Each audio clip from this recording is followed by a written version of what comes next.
ain't gonna be. What the fuck are you talking about? Anybody can be hit, Red. You agree with that? Yeah. Do you agree that anybody can be hit? Motherfucker, right. Kennedy, King, Malcolm X, Caesar, history, Red. You gotta keep your motherfucking eye on history. Give a fuck about no David Little. Fuck David Little. Fuck David Little. Everybody's chasing the dollar, Red. There's no more militant organizations around anymore, brother. The Panthers, SNCC, they all been wiped out. The almighty dollar stands alone, Red. And even with that, the white man only allows the cowards to get most of it. Not real men like us. What the fuck are you talking about? You better wake up, Red. A new day is necessary. A new day, Red, when being black means being respected. On my blood, Red. I ain't gonna have no more Amadou Diallos. On my blood. You're saying we gotta stand up and be counted for, right? That's exactly the fuck I'm saying. Down That's that. what I'm saying. These two young brothers are reckless. They're like wolves, Red. They're just the two brothers that set off a revolution. My motherfucking revolution. I wish I had 400 more soldiers just like them. My motherfucker. Yo, the way you be speaking, dog, it's like you should be president or something. And I'm down for the cause. Because I believe in what I'm saying, Red. Like all the great leaders, Malcolm X, Dr. Martin Luther King. Is what I believe in. That's what I'm talking about. Let's toast to this. Sure. I'm prepared to die. But I refuse to die until history records my greatness. That's what I'm talking about. Got to do now. Express yourself. Whatever you do, do it good. Whatever you do, Lord, Lord. Do it good. All right. It's not what you look like when you're doing what you're doing. It's what you're doing when you're doing what you look like you're doing. Express yourself. Express yourself.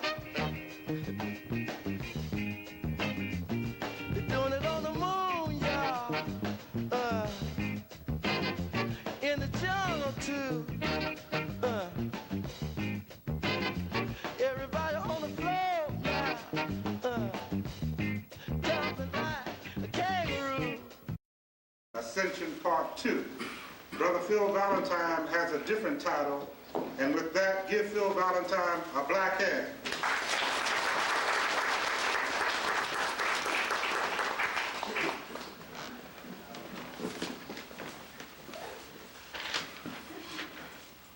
Thank you, Nurse Cadet.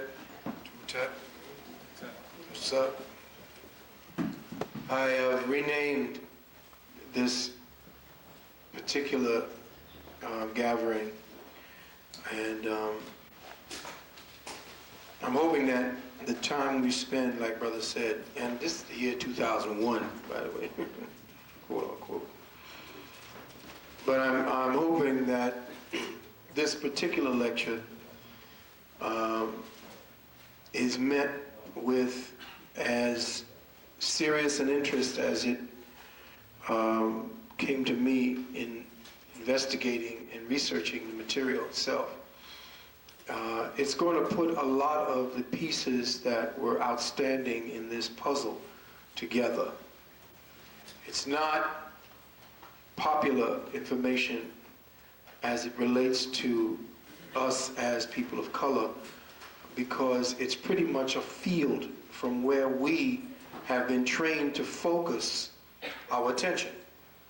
We were told that there are certain circumstances concerning us as people of color, but we have been, by our leadership, not understanding and knowing what our leadership being about, as well as people like myself who have pretty much investigated but not taken it as deep as necessary. In this last lecture for the year 2001, it's going to be interesting. I just want to tell you that the name of this particular, and hopefully you could write it down so that when you name the tapes, I'm calling this one The Aristocracy of Evil. The Aristocracy of Evil, subtitled The Seat of Satan, the Throne of Rome. And what we're going to discuss and explore today is, like brother said, blow your socks off. It blew my socks off, and it takes a hell of a lot to get me to get out of my socks. First things I want to do is to thank Grassroots for inviting me back again, family.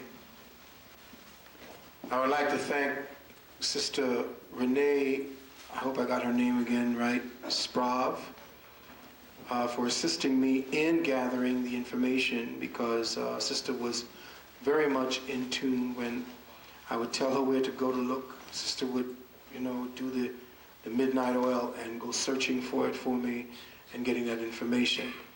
I would like to give thanks also to Sister Karen Dickerson for all the information that she has researched for me as well. And again, thanks goes out to Sister Nalani for all of her support, Sister Puma, my brother Vernon, and all the brothers who call in, Brother Hamza, who you are going to meet. Oh, by the way, I want to just put this out there. I want to bring a brother into New York who hasn't been in New York yet. His name is Brother Hamza. He's out of Washington, D.C., and he is a wonderful code breaker.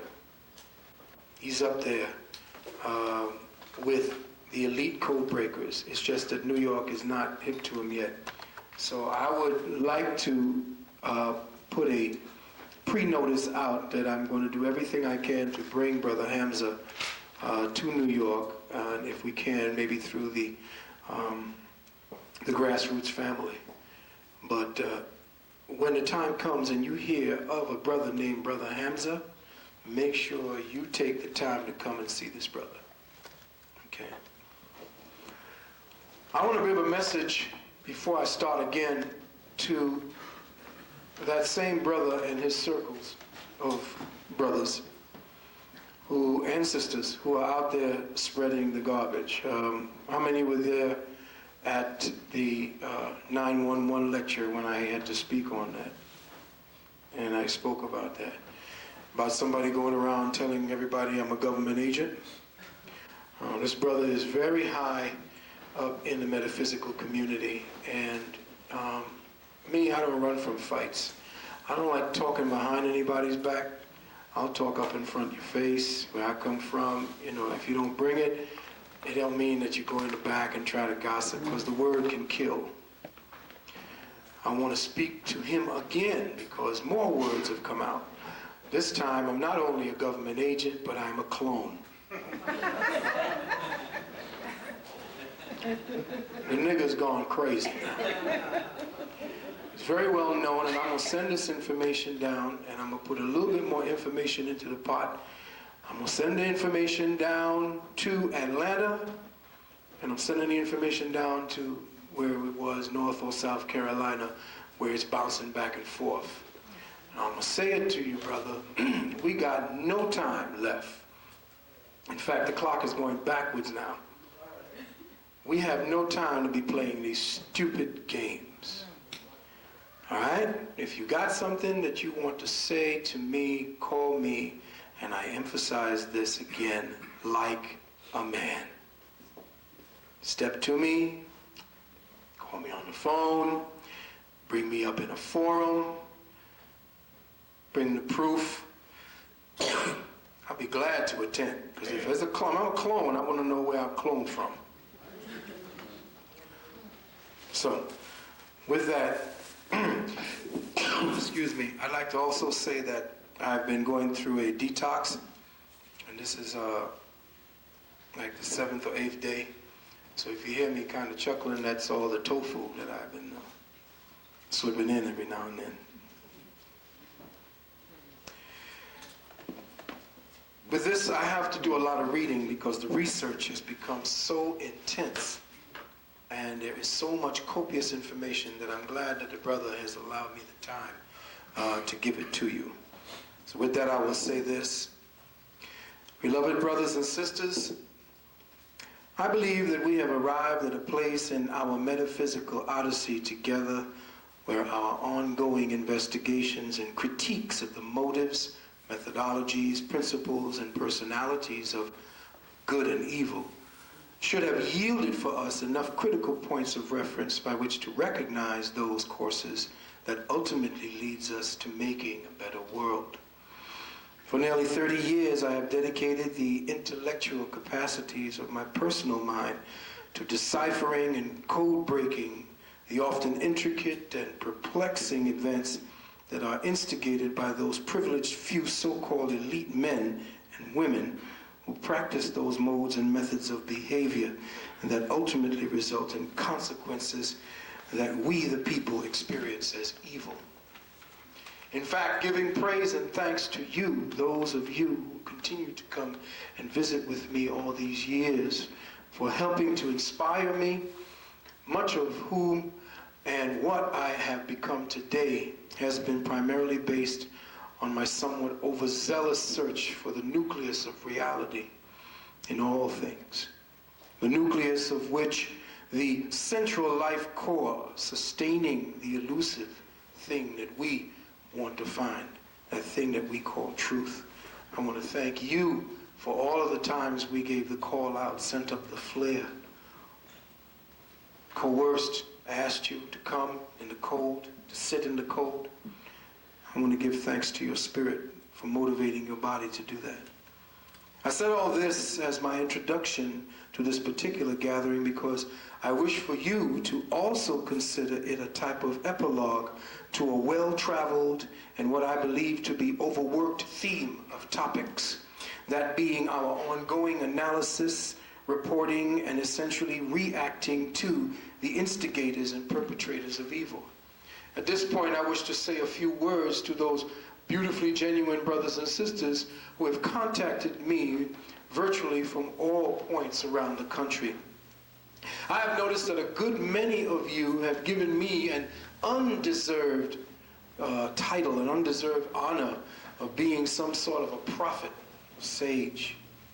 Please let me say here and now that although I consider this to be highly flattering sentiments, it is still just that, a sentiment that I believe is based on a genuinely honest, although misguided perception of who I am.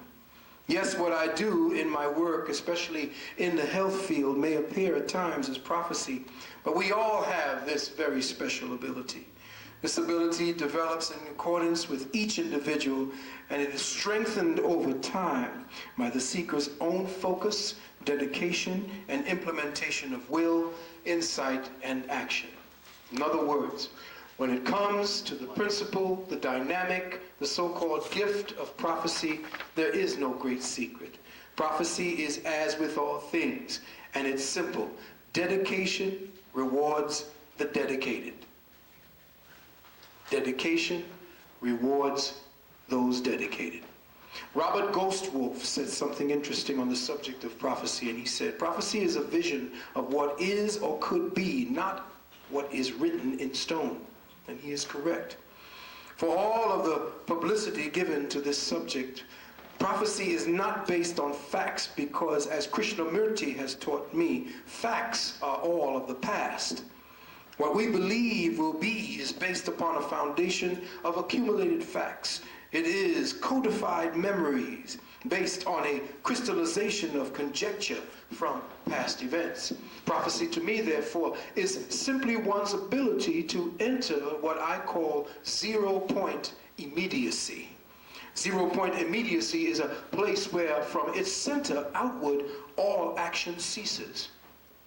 It does not mean that there is no activity.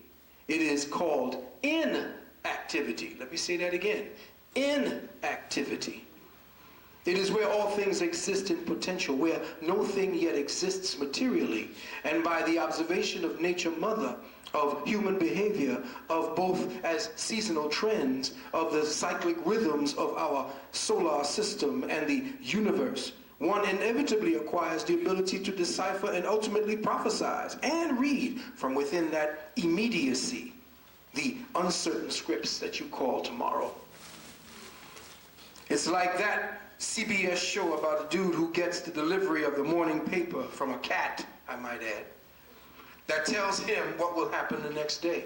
Again, I am saying all this in the hope that the times you and I have shared have mutually helped us to progress beyond the need to grind our wheels with superficial distractions, preoccupying our precious attention with the mischief of desperate men. In fact, the most predictable men and events are those professing to represent the purity of Christ himself, and are in reality the incubators of evil, which should leave no doubt in your mind just who this Christ really was. Now, please don't get me wrong. I am not advocating that you don't pay attention to what is going on in the game from time to time, but just think about the amount of precious time and precious intellectual light of attention that we all sacrifice and exhaust to process the bullshit we do into our bloodstreams every day. This is why this type of awakening we are presently experiencing as a species could only begin with a select few, you. This is why there are so few of us that come consistently when the call goes out. So few of you carry that little indistinguishable light that leaders, innovators, and pioneers, visionaries possess. The little light that keeps you focused on the real, as Morpheus said in The Matrix. And as I said in the previous meeting, the particulates of conscious light that has fueled this evolutionary mandate of our planet are all but totally consumed, polluted, or dissipated by man's preoccupation with pseudo-intellectual bullshit, which is all given the appearance of legitimacy by the aristocracy of evil. The way we have been both taught to utilize this precious light of perception causes us to dissipate it. Our focus of attention has been regulated towards primarily ego-based activities. Activities which stimulate and occupy the moment, like white sugar, which eventually robs one of their reservoirs of individual light-based intelligence. People like these become totally immersed in the illusions of somatic consciousness, controlled through their appetite entities, which were cultivated and nurtured by that aristocracy of evil.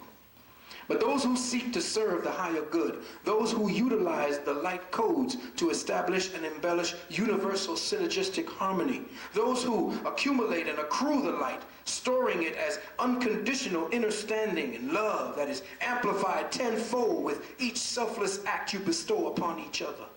You, every one of you, will match your amplified awareness with a similar harmonic emanating from the sanctuary of the universal mind. A matching of harmonics that becomes self-perpetuating awareness.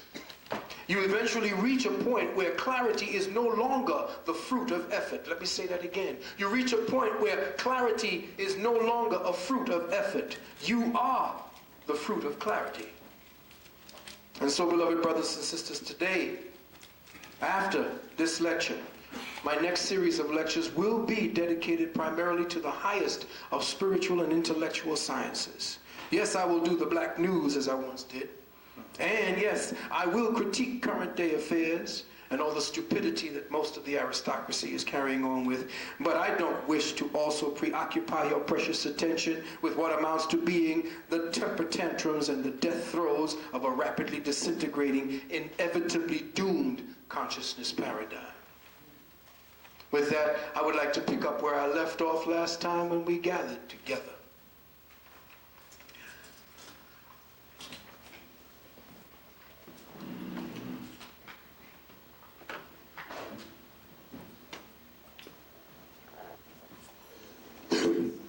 During the time that we're going to spend together, I'm going to be popping up and down pretty readily.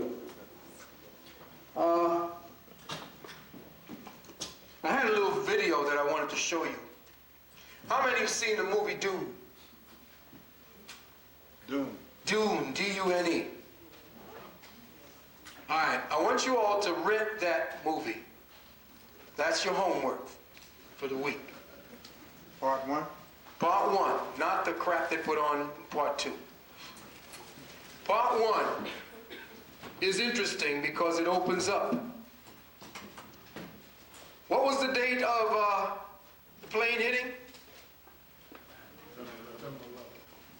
Put it in numbers. 9/11. 9/11. 01. Now, in the beginning of that movie, on the picture, on the beginning, the very beginning, the daughter of the emperor comes on and makes a speech about what this whole movie is about. I want you to pay close attention to the date she says.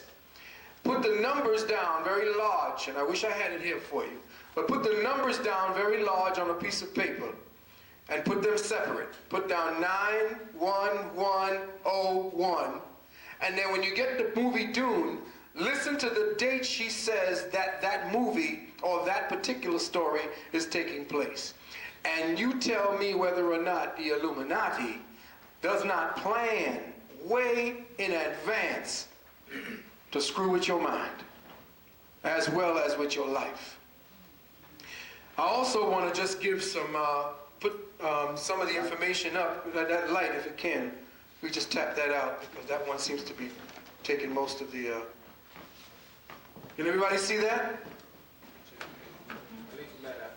It's a little better, right?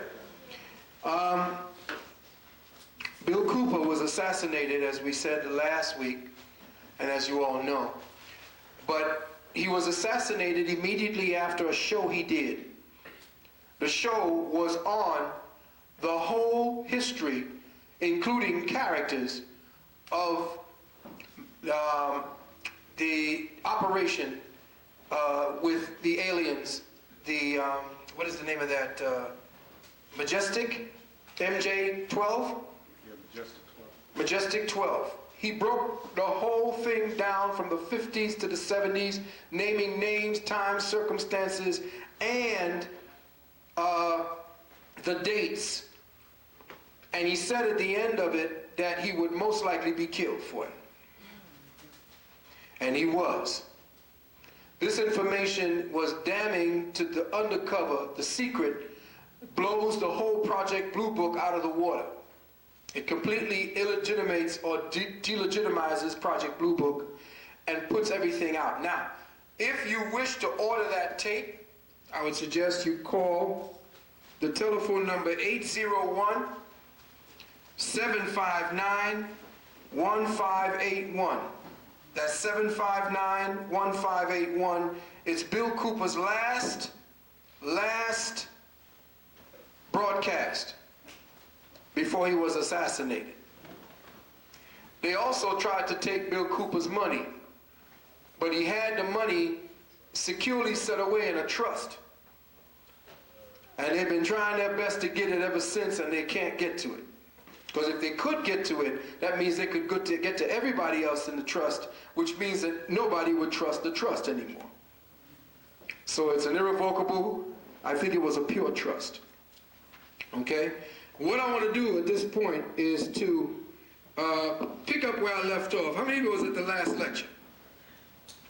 The last thing we showed was the picture of the smoke. Check?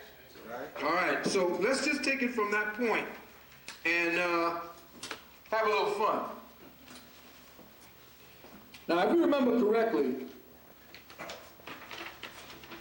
and this is just a symbolism before we get started with the content. If you remember correctly, there was, okay, we have to turn out that other light too, if that's all right. Because we're going to hit that light behind, please. Thank you very much. Ah, that's better, right? Can everybody see that? All right. Remember when they told you that there was a little devil inside of that picture? And everybody was saying, oh Lord, we got a little devil inside the picture. And they even drew out the little devil. But it wasn't actually a little devil, as you will see. It's a cat. Now, I first want to make sure that you understand that after you were traumatized by 9/11, those doctors and scientists who run the MK Ultra and the Monarch mind control found it advantageous to now go to the advertising industry and begin with all of the pictures involved in the 9/11 to start publishing embedded pictures of demons. So with all the new pictures that you might see of 911 after the event during this next time and ongoing throughout the next year or so, all of them will have airbrushed pictures within the smoke especially. You're going to see a lot of the pictures coming out with smoke as the primary content because it pretty much didn't have too much of a fire except the explosion. But the smoke will have specific archetypal demons or that which we as a species have been trained through generations to perceive as evil or as harmful to us. Okay? So inside of a lot of the smoke pictures, you'll begin to see them begin to place archetypes, but one or two of them begin to go past your eye and you begin to see other pictures that they can't help but show it. This picture was the last picture I showed. This was the same picture they told you the cat or the little demon was in. But something just struck me as interesting because it didn't seem to me that the cat was the prevalent image. It seemed more to me that this was a brother. Here's the nose, here's the mouth, there's the eyes. And if you look deeply at it, it looks like an ancient or African depiction or carving of Ogun, the god of war. And if you look at it and you keep looking at it enough, you'll see the face begin to jump right out at you. The other thing is, how many people used to look at those kinds of things that they had? It just had a series of shapes on it, and then you had to stare at it long enough before the picture popped out at you almost three-dimensionally. That's what you have to do. You got to start using both sides of your brain when you start viewing pictures like these. You got to keep seeing into it, and then your mind and your brain is so easy to pick up superfluous information. Is very few can look at a whole mess of stuff and then completely get rid of all of the non-essentials and get right to the core of it. Well, that's how you have to start training your eyes if you want to see the subliminal embeds, is what they call it. Subliminal embeds they put into certain pictures. This one is a definite face of an African, but here, a picture was given to me by Brother Big Man. And something was troubling me about this picture. And I didn't know what it was until I got very sleepy doing my research. And I looked at it while I was tired, and bam, it came right out at me. It may not be as visible here, but I'm going to have the picture available for you when the time comes. Let me see if I'm on the right. Looking at it. Yeah. Okay. Now, inside of this smoke, it may be difficult to see it, but inside of this smoke, and I brought the picture here for you to look at. And I'm going to put it up here for you to look at it so that you can see it. When you get the chance during our halftime break, I want you to come up and I want you to take a look at this picture. And this is a big-ass picture that they happen to release. I mean, all in its full glory. It's coming out. This is the picture that they released. And if you look in here, you will see the archetypal image of what we perceive as a demon.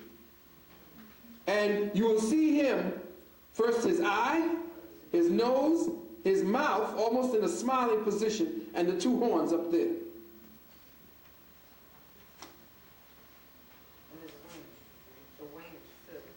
Yeah, it could be the wings, but this is a total face. I'm talking about the wings on the side, that, you know, the reptilian form of the wing. On the side. Oh, on the side of the building. Yeah, it's kind of out of proportion. But this thing is just totally a huge face. You can pass that around if anybody wants to look at it. Thank you. Ladies and gentlemen,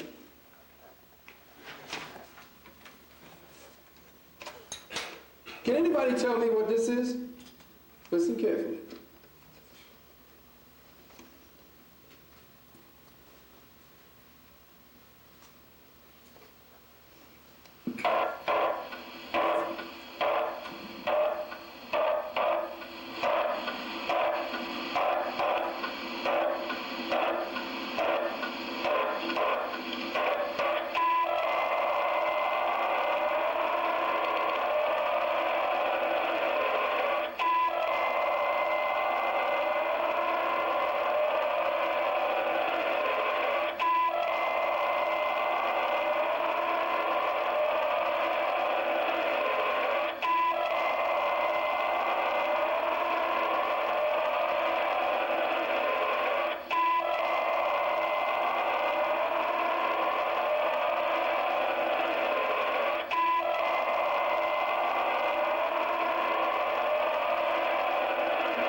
Ladies and gentlemen, what you just heard was HARP.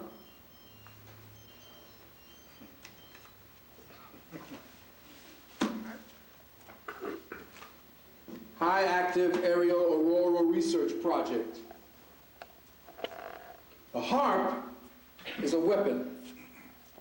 It is used by lifting or crystallizing the ionosphere and bouncing signals around it, around the world.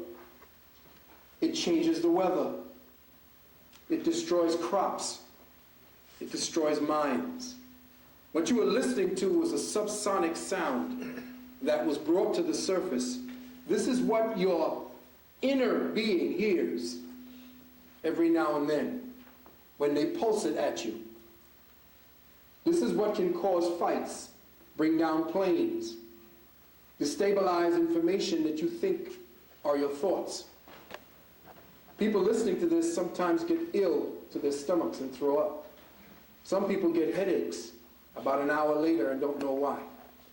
But I brought it to you so that now that it's on the surface, and what I wanted to do was for you to associate the feeling that you get when you heard it audibly.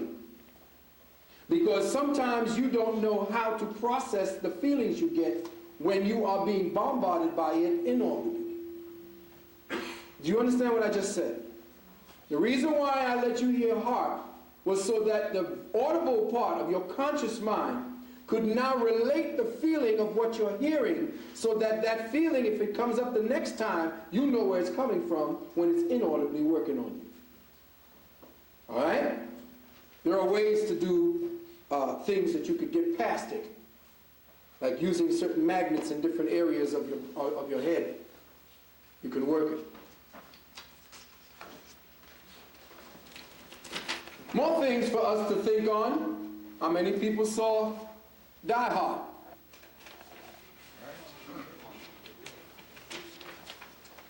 Isn't it interesting how they can tell you what they're getting ready to do and you won't even pick up on it?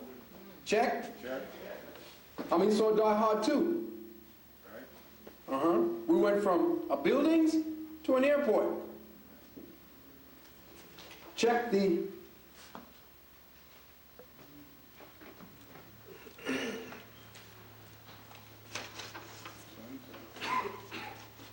check the points where the spotlights are.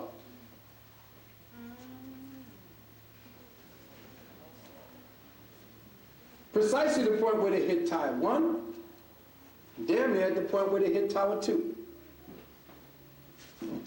and the plane. We're not looking at the archetypal imagery that we're getting.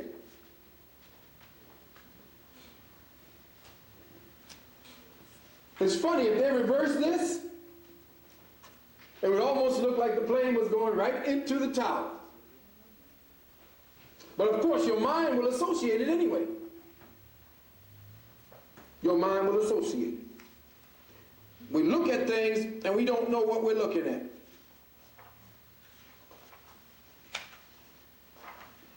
Evidence that everyone knew, especially in the government, what was going on.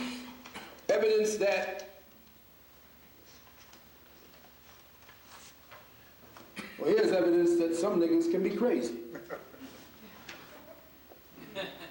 Some niggas are just out of their mind. That's a disgrace.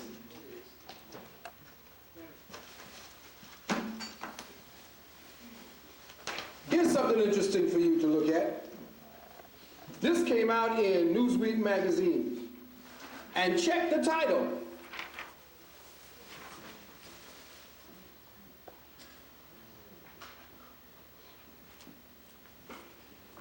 Listen to the words now. These words are not telling you what could be, but they are trying to drive home what you should be thinking. Check now. This Thanksgiving, Americans will gather, overeat, cuddle, and be what? Especially grateful for what we've got. What do we have? We have a little black boy dressed as a damn pilgrim.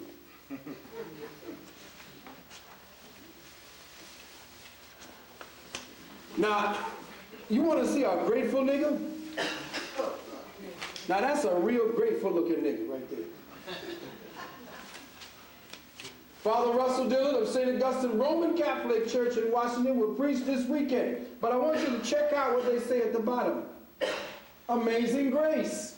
Spiritually counts these days. 21% of Americans plan to get more involved with their religion after 9/11. During the holidays, pastors say that attendance would spike as much as 30% in the 2 weeks following. People are running back to church. Was there a plan involved to do just that? Oh, later on this afternoon, we are going to explore that very seriously. September 11th has started to level off. Weeks following September 11th has started to level off. Crunch, which operates 19 yoga studios nationwide, says attendance is up 30% since 9/11. One of the biggest candle producers in the country has seen a jump in sales since the attacks. Visits the religious website, BeliefNet, soared in September and were at least 5% higher than usual in October. Especially popular gratitude message boards where people can give thanks anonymously.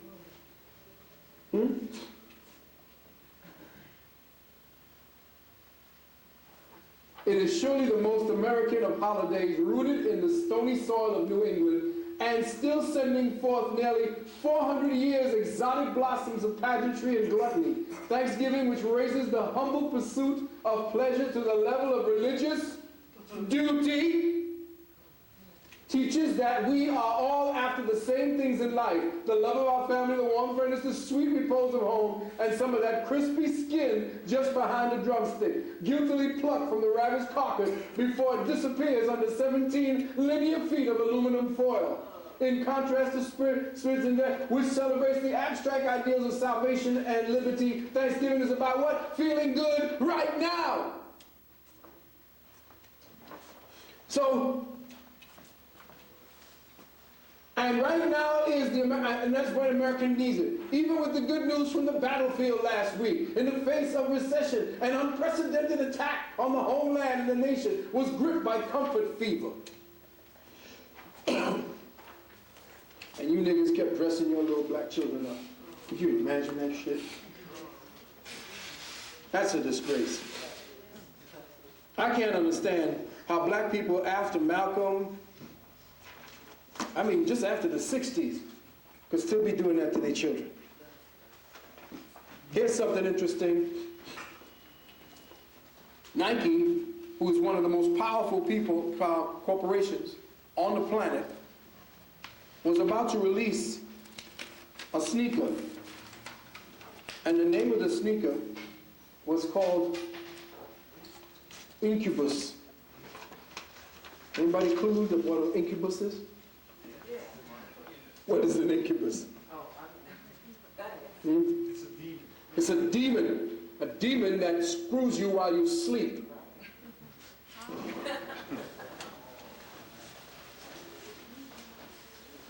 Now they said, we didn't know. How could that have happened? Lying sacks of shit. They knew what it was. They thought the women who would be buying this didn't know what it was. But here you would have a sneaker that would have an energy in it that women would be wearing, and then a whole other set of complaints is going to start coming up. These are just the surface games here we're going to deal with, and we're going to get onto it just to bring you up to date so you can keep looking. You think that Bush wanting his War Powers Tribunal is new? There's nothing new about it. Had them going on for a long while. This was a man, a Japanese man, who was tried in secret. And after his trial, he was executed in secret.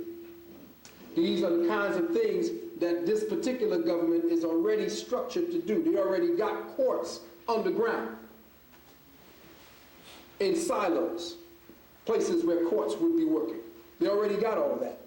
Now, isn't it interesting also that the tower image, you wondered why they ever chose anthrax as the specific disease of choice that they were going to work on you with? Archetypal images? How did they tell you that the World Trade Center was built?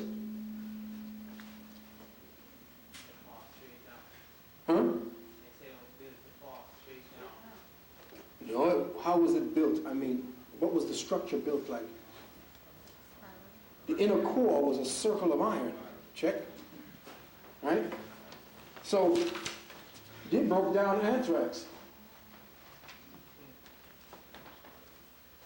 Now, I'm saying this got to be it, but are we looking at all of the prototypes that keep us locked into a fear, and we are now focusing in on things like anthrax? Are they plotting to play the game when the time comes, as we are slowly trying to come out of our fear? All of the fact that that particular thing happened to those towers in front of us at the time to traumatize our psyche are all of the subsequent archetypal images of those two pillars of long columns, whatever. Are they going to be constantly driven home as something that is dangerous, something to fear, something they're going to work on nerves with? Sowing the seeds of redemption. Could war and terrorist attack help us achieve richer, more fulfilling lives? Listen to what they're saying now. Are they asking the question for us to answer it? Or is that something rhetorical? Do we need to constantly be at war, they're saying? Because it seems now that everybody is getting friendlier. They done killed 3, 4, 5, 6,000, and we all now love one another. Do you need us to kill 6,000 more? Just tell us. Let us know you want to go to war, because we know that we're telling you that once you go to war, we live richer, more fulfilling lives. Shared threats foster intense social engagement. American GIs hosted dinner for English children during World War II. Hey, the benevolent killer.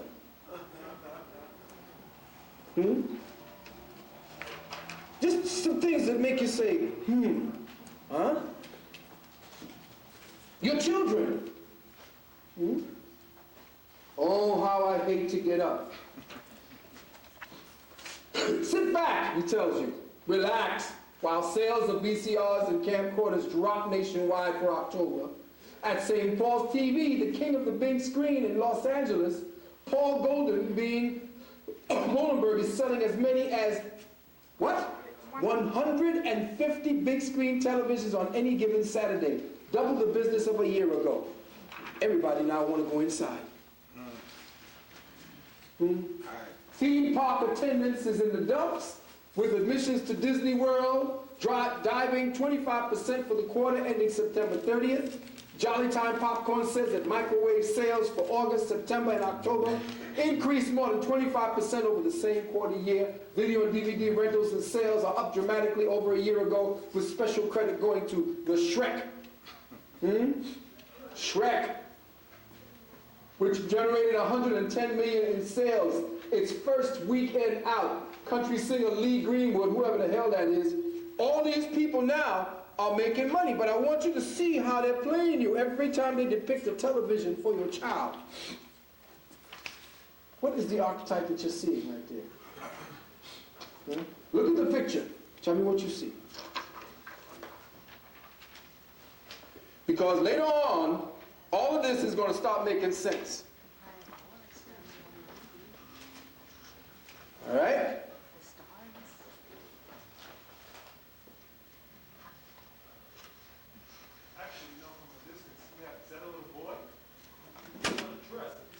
Look like you got on a dress. Excuse me. I want you to pay close attention to the TV set. What movie is out right now?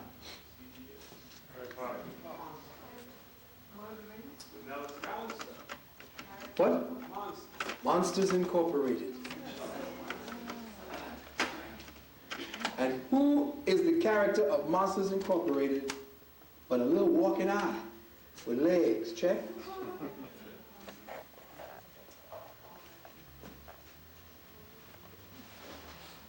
We're going to find out who that eye is and why they got it walking around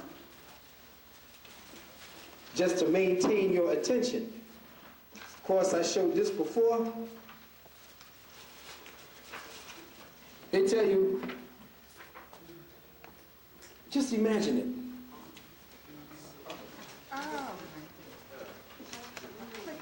They tell you, just imagine it. Let's just imagine that.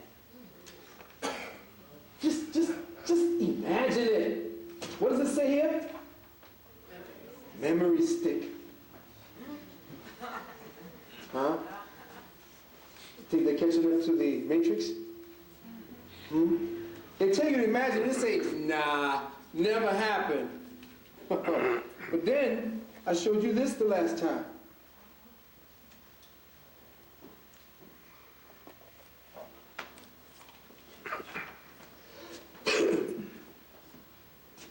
An ant carries a 1mm microchip in its mandibles as a promotional photograph released by Huddersfield University Precision Technology Center. The center says it's the first in Britain to calibrate measurements and instrument at 1/10,000th of a millimeter.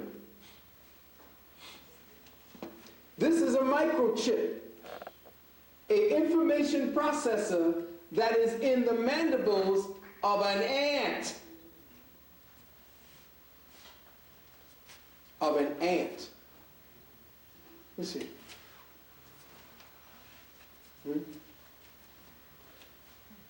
Pretty soon they can upload you with air.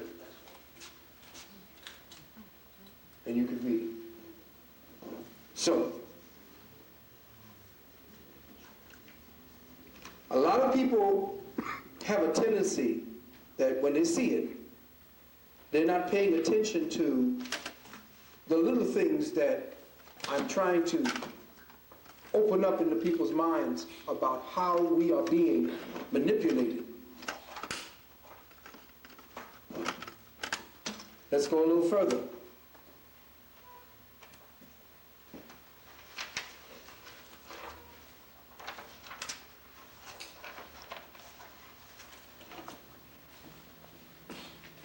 Does anybody remember this?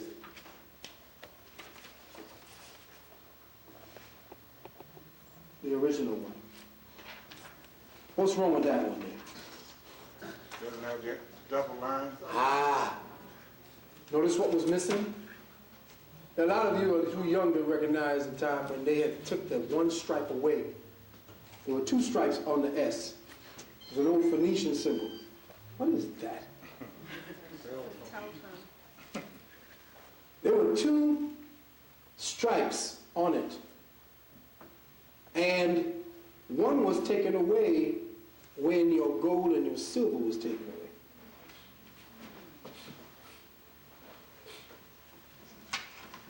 That is an ancient Phoenician symbol for the parallels.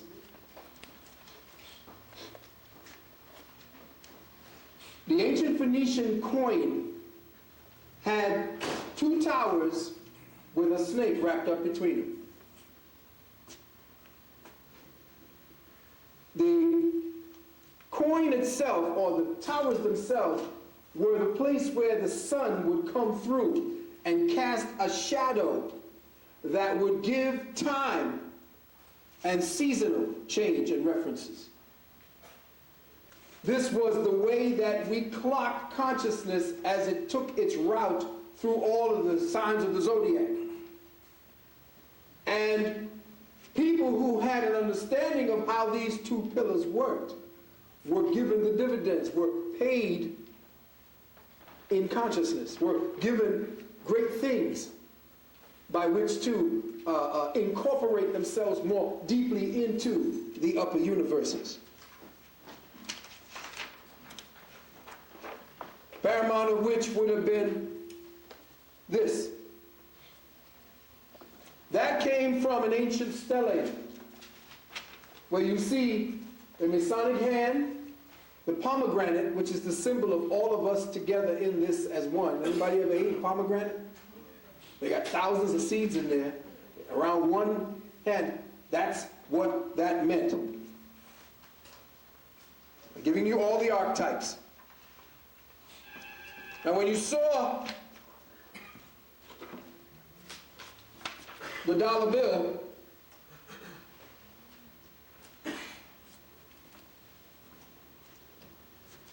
this is one of the Illuminati symbols that came or preceded this.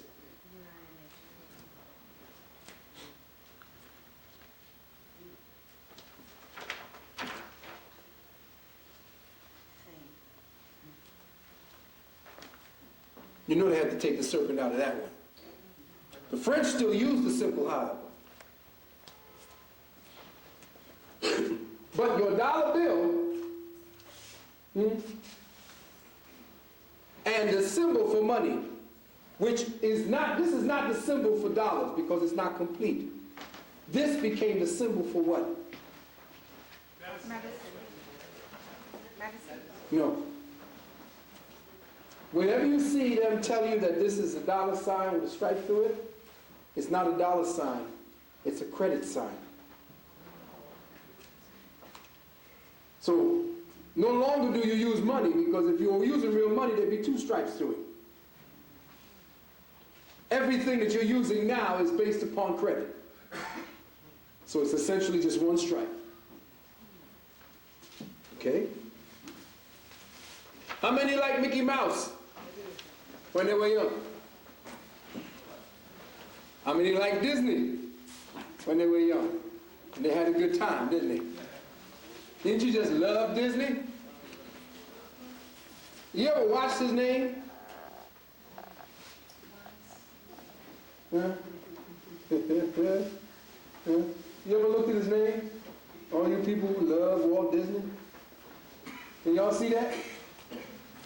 Walt Disney was not only a pedophile, not only a pornographer, but he was a Satanist. And what do we have with Walt Disney? Huh? Watch me carefully.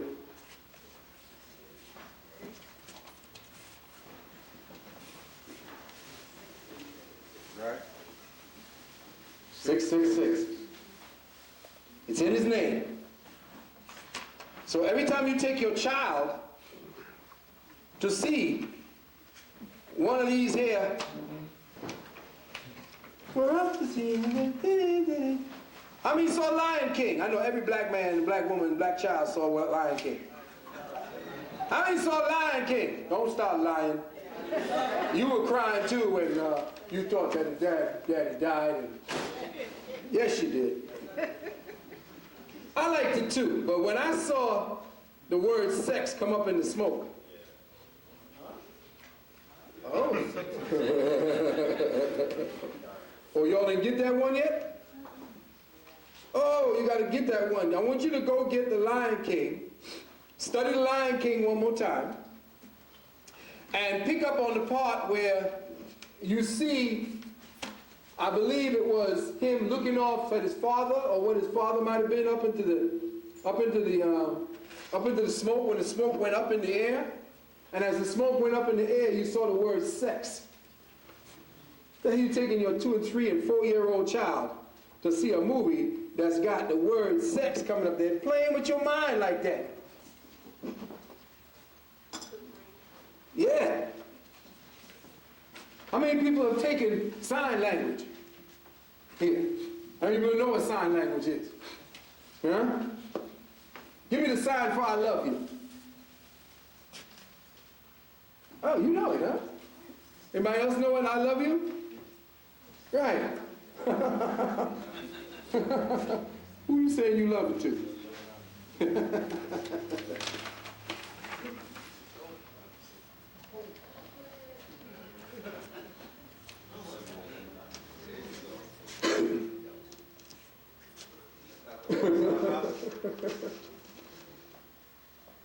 You ever see the Rockers? Right. Bump sound, yeah. Everybody know what that means? It could mean that. Could mean that. You're right. You own it. I mean, you know, hell. Hell yeah, it could be the devil. Sure could mean the devil to me. But it actually is the symbol and the sign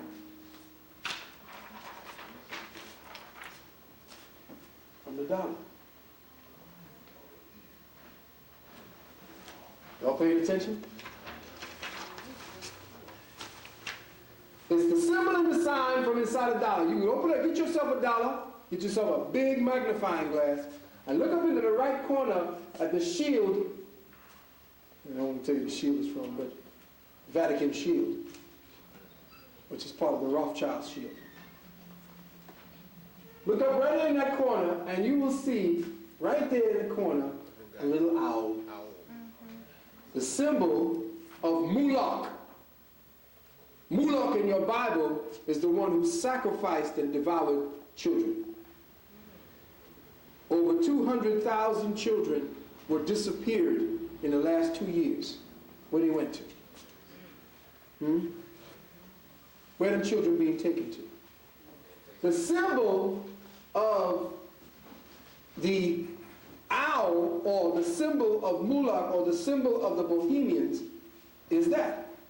And it is the owl. You see the owl? There's his head, and that's his tail. And he's sitting right up in that little dollar, looking and peering out, observing the wise. So you say, well, that don't mean nothing.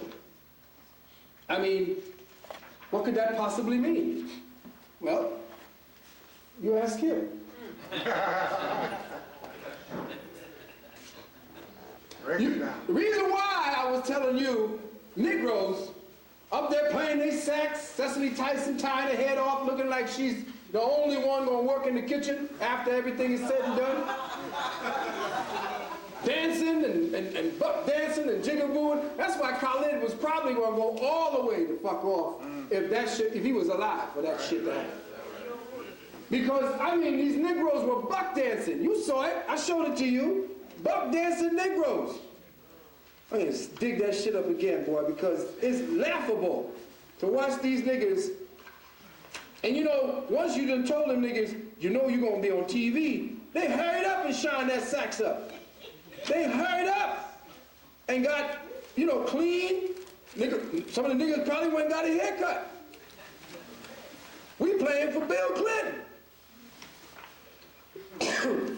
We love you, Bill. But you say, well, it must be only Bill. Check?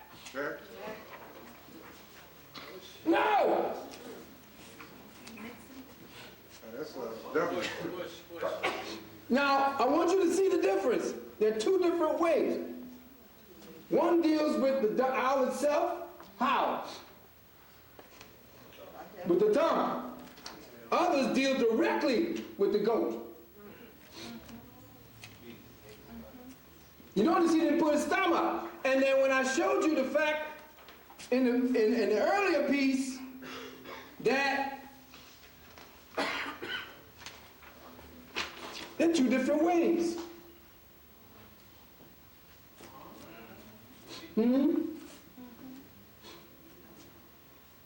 You see the demon doing it too, right here.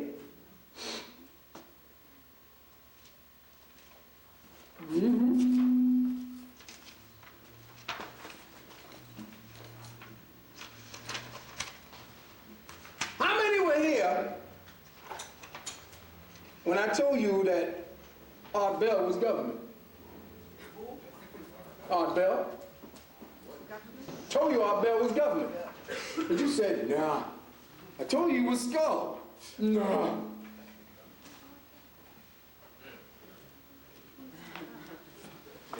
And y'all listening, Art Bell. Huh? He says this is the family crest. He'd be joking, of course. He'd think you're basically joking. He says this is the family crest. He says these are the family colors. He said this is my favorite shirt. But then you say, well, shit, anybody can get a goddamn thing with skull and bones on it, right?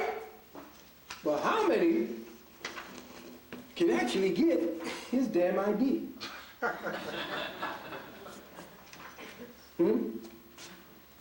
But here's the other thing. What's his name? Art Bell? Really? Is that what he told you?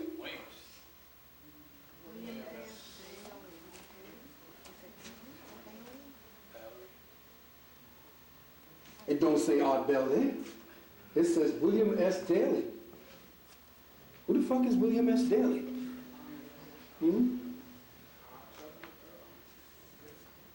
Take a good look at it. But check the name on it.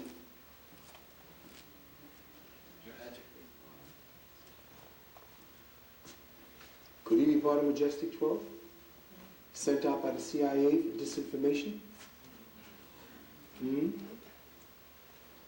Is he a point of reference for all the people who do have experiences such as the kind that we're going to be having commonly? But those people who are genuine, he is there to, what? Make sure that those people are siphoned out the same way that the CIA set up a television show called Sightings in order to filter all those damn fools who wanted to call in and talk about their experiences. That was CIA. Sightings and a couple of them other ones. All set up by the government to get the people to start responding because there was more and more so-called UFO activities that nobody could explain. And like I said, of course, is it just me? I mean, hey, Art Bell? Everybody loved Art Bell. Art Bell was telling us all the deals around the aliens, man. Shit, now who's gonna tell us the real deal? I'll do my best. I'll tell you. Where were we before? When I showed you, and this is the good part when I can get the pictures together so that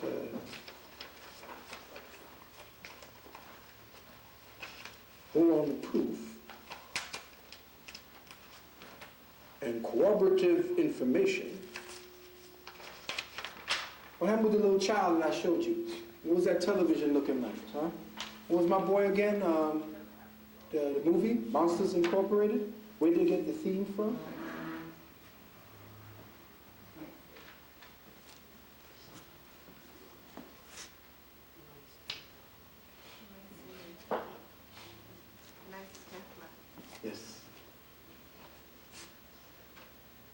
The story is supposed to be about the rescue of this little girl from out of the monster's grasp. But this archetypal symbol, what looks like legs coming from it, is going to be around for a long time. Of course, you see CBS, but what they got to do is they got to start training the children to become more accustomed to the type of Illuminati archetypal symbology that will motivate them. That's who all these Pokemons are. The Pokemons are to get them situated in their minds to accept more data relating to the Illuminati as commonplace. Because everything is busting wide open now. There's nothing that they can hide anymore. They got to come face front. So now they have to make the children not be shocked, or the parents not be shocked, at when they begin to see this type of symbology. They must now just relate it. This is part of a total scheme of things, but I took it and broke it off so you could see what it is that they're playing on the minds of our children with. This is 33rd degree Inspector General, Knight Commander, Court of Honor, Sublime Prince of the Royal Secret. When you see this two-headed symbol here with the eagle, there is a new car that just came on the market that has this symbol on the gas cap. I tried to track it down so I can run after it to catch it, but it went in the other direction. I want you all to be clocking it. It's the brand new 2002. It is this very symbol with the twin-headed birds. It's supposed to be twin dragons or twin eagles going in the opposite direction. This very symbol with a tail, looks like a dragon, two-headed dragons with a tail, is on the new car, on the gas cap. The Illuminati now are coming out, and they must allow you time to become accustomed with the new symbols. You was accustomed with Lady Liberty, you were accustomed with Uncle Sam, you were accustomed to all of the different symbols that you got with, well, they done took one from you when they just crashed the World Trade Center, but all of the different symbols. Oh, by the way, some of the most potent anti-Illuminati sites are now shutting down. One dude left a letter and a note stating that he had to leave because of fear of his life and his family's life. The Illuminati, I forgot what they call it, Illuminati Papers, Illuminati Chronicles. There are about 2 or 3 sites that was covering the Illuminati are now shut down. So I would suggest you get up on the site as quick as possible and start downloading a lot of that old information that some of these crackers were putting out on each other. Get it now, because that information now, they're going to start what they call sanitizing the web.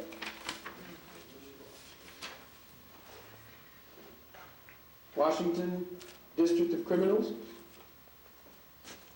the White House. The symbol of who? The Bohemians. They have a place that they go up that they sacrifice to the gods.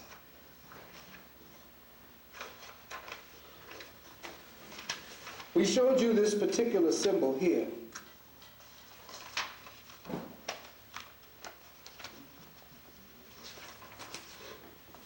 The last time, you remember, for those who weren't here, this particular symbol is the symbol of Freemasonry, Anuetus Coeptus. If you look at the Anuetus Coeptus, if that's not easy to see, maybe I'll give it to you in this one. You can see it there. Now, when you look at the Anuetus Coeptus, the Anuet Coeptus, Novus Ordo Seclorum, our enterprise is crowned with success, the New World Order, bada bada bada bing. You get MDCCLXXVI. That's supposed to be what, 1776. You have the words Novus Ordo Seclorum and Anuet Coeptus, but hidden within the value of the words, or the way the words are set up, the words MASON is set up in those. MASON. I'll show it to you again.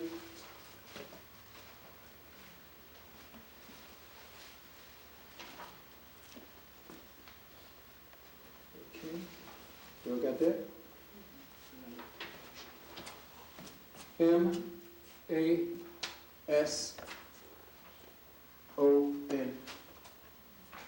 Got it? For those of you who are not here, I'm just reviewing some reviews for you. Also, at the bottom, you will see that the numbers MDCLXVI, the M, of course, means Mason. The D is 500, C is 100, which equals 600. L is 50, 10 is 10, which equals 60. V is 5, 1 is 1, 6, we got 600, 60, and 6. That's not an accident, brothers and sisters. How many people know what the Tower cards are about? Ever heard of the Tower? The Tarot. Okay. Do you know that they have a new Tarot out and they've now changed the Tower? That is the new Tower card.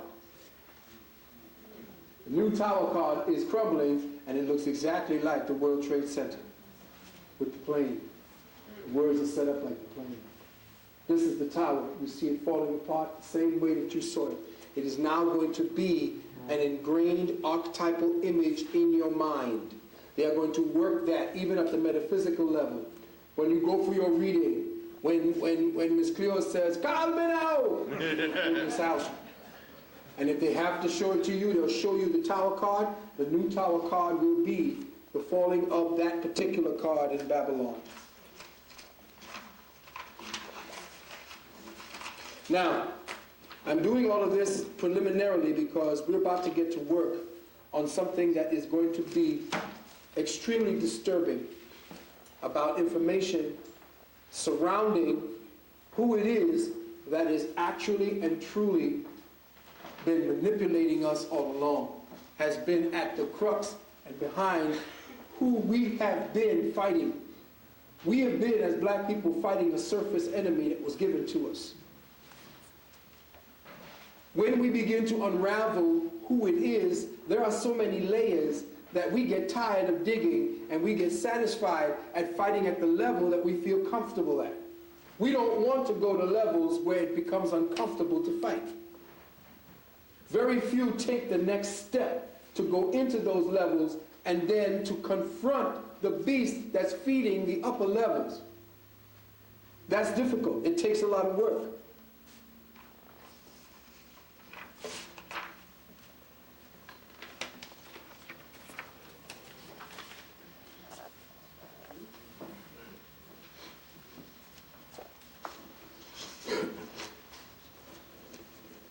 Ladies and gentlemen, don't be surprised. This will be a reality someday. They are already starting the building. Friends of mine in the military told me they're putting up thatch houses left and right. They've closed down military bases, and we will investigate why they've closed down these military bases later on. But the closing of these military bases have a purpose. There is a reason for closing them. Because on them right now, in underground silos, as well as up above in certain areas where they're experimenting on the building of space stations, and wherever they have shut down military bases, the wide open spaces now have these thatch houses that can go up in a day. Whole fields of minute houses go up, and the military is building them. Army Corps of Engineers are building them. And the engineers from different militaries are coming over here to build them. Do you know that there now is on the Congress floor plans to be passed, to pass a bill where they will begin construction of a maximum security prison under the ocean?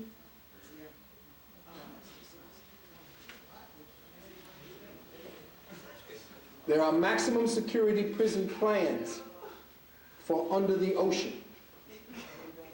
They can't warehouse enough Negroes on the surface, so we are talking about sending them underwater and shooting them up into outer space. This is where everything is going right now with the so-called New World Order. There is a project at this very time, you may want to check out a little bit longer for different places. Of course, Greenfield, South Carolina. You got Montgomery, Alabama. I'm not sure where that is. Up there in New York. El Paso, Texas. Evansport, Wisconsin. Rice Lake. It's West Virginia. Up to the right. Okay, West Virginia. You have Wickenburg, Florence, Safford, Tucson. You have 4 of them bastards around Arizona. The government has the names of 1 million citizens, 1 of every 200, ready to be transferred via computers from the memory banks to arrest warrants that have already been printed. They have arrest warrants already printed for specific people that they'll draw. Sometimes, if they don't have specific people that are in the community raising hell and heaven, they'll start picking you like they picked the draft. This is serious because it's getting ready to happen. It's already on the move. September 11th said, after everybody started ducking and saying, they got you punks running now. Said, we got them good now. We can tell these motherfuckers anything now. Because when you've been traumatized, you are looking for comfort. So they've been building Bush as your daddy. He's going to protect y'all. Don't worry, we're going to be all right. Daddy Bush going to be all right. He's going to make sure that everything go away, including you. Put this in your mind.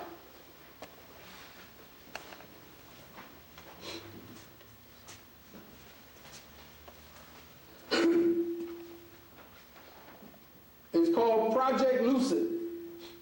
There is a hidden establishment at this very time. The computer in Washington, D.C. is 5 stories high.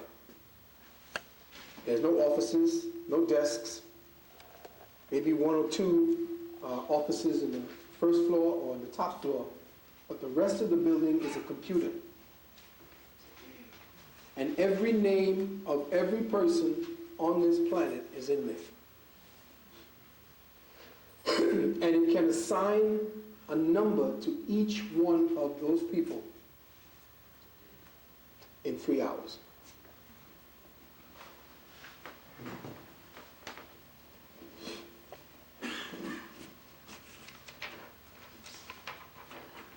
So what's this war all about? Excuse me.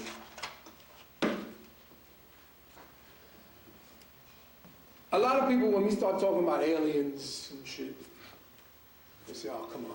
You know that. But even the ancestors knew that there was a war going on, and the war was between symbolic energies that manifested themselves. And when they manifested themselves, we, through our perception, related them to different animals, to different events, to different seasons. Supposedly, there's a war going on between the reptilians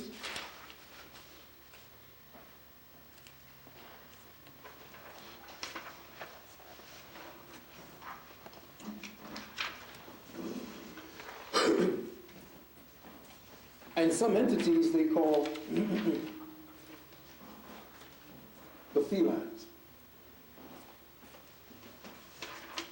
What that means.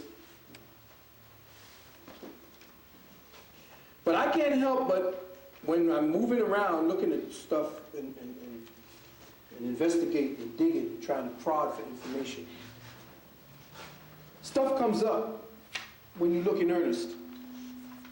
And I looked in earnest, and I began to see that there are certain symbols that we are looking at, or we are not allowed to look at, that appear. And I begin to wonder, some kind of credibility. Right. To what's going on. Same type of outline. Now, this is an official Marine Corps emblem. This is an official Marine Corps. Let me say that again. That is an official Marine Corps emblem.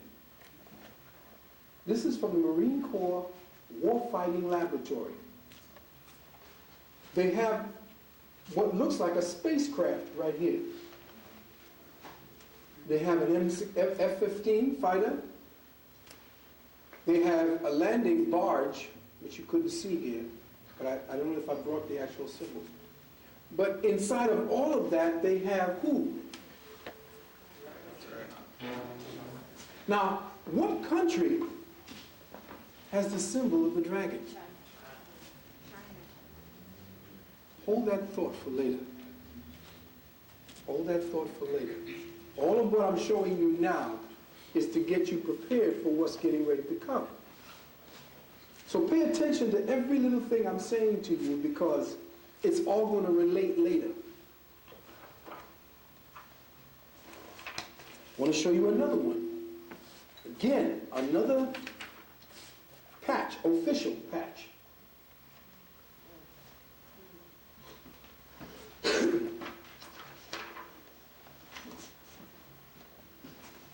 There's the ship again. There's that helio. I don't know. This is the Osprey. The Osprey, they call it. This has just been crashing all over the damn place. But they still got it up here. They got the Marine looking, and they got the wolf next to him, behind him. Do you know they've been domesticating wolves and uploading the wolves with certain types of behavioral modification chips? Now, dogs are just bad enough. Wolves, with their intelligence as well, using an archetypal native symbol of power and energy to assist you or to assist the dragon. Now, the deep part about it is the dragon is a spirit in this one. Barely visible, but there anyway. And it's so interesting that he looks just like that prototype piece. But wait a minute. What is all that landing? Because what happens is they don't show you who he's looking at. What was he looking at? Let's go back to the other one. Remember, it's almost the same thing. Check? Check. But look. What is he looking at?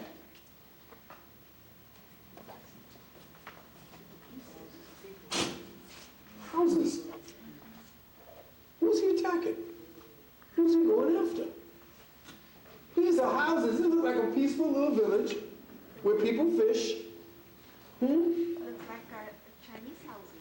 Where they go. Look like something on the Mediterranean or right there on anybody else's coast. Look like a pair of beach houses.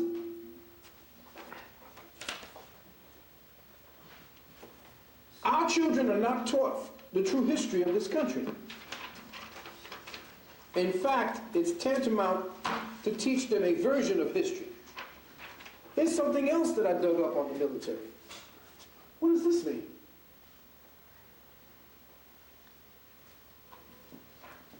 Listen very carefully. Watch very carefully, people. Existing doctrine. I don't know what SOP is. Anybody know? I know, standard operational procedure, right? Okay. And TTPs.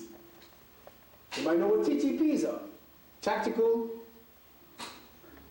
training programs. Huh? Procedures. Okay, procedures. Here you have the War Lab patch. Check? 3 limited objective experiments, culminating phase experiment, advanced warfare experiment. Twin Towers ago. Wait a minute, are we looking at what we're seeing here? This is an official release by the military. Let me go over this again. Existing doctrines, standard operating procedures, and technical training procedures. Right. Urban, what's that say?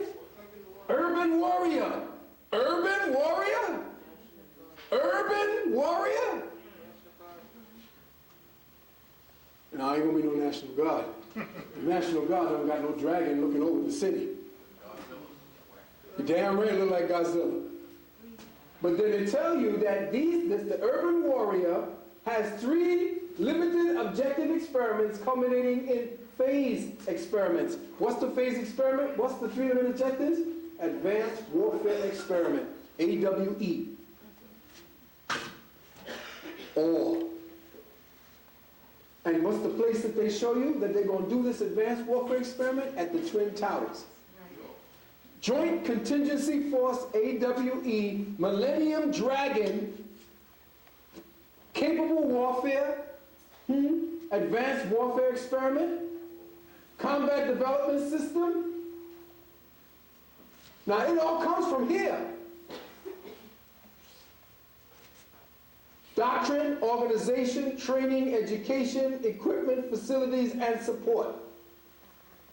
All this going here to the operating forces. But what did this say here? The X-Files. And it's the dragon.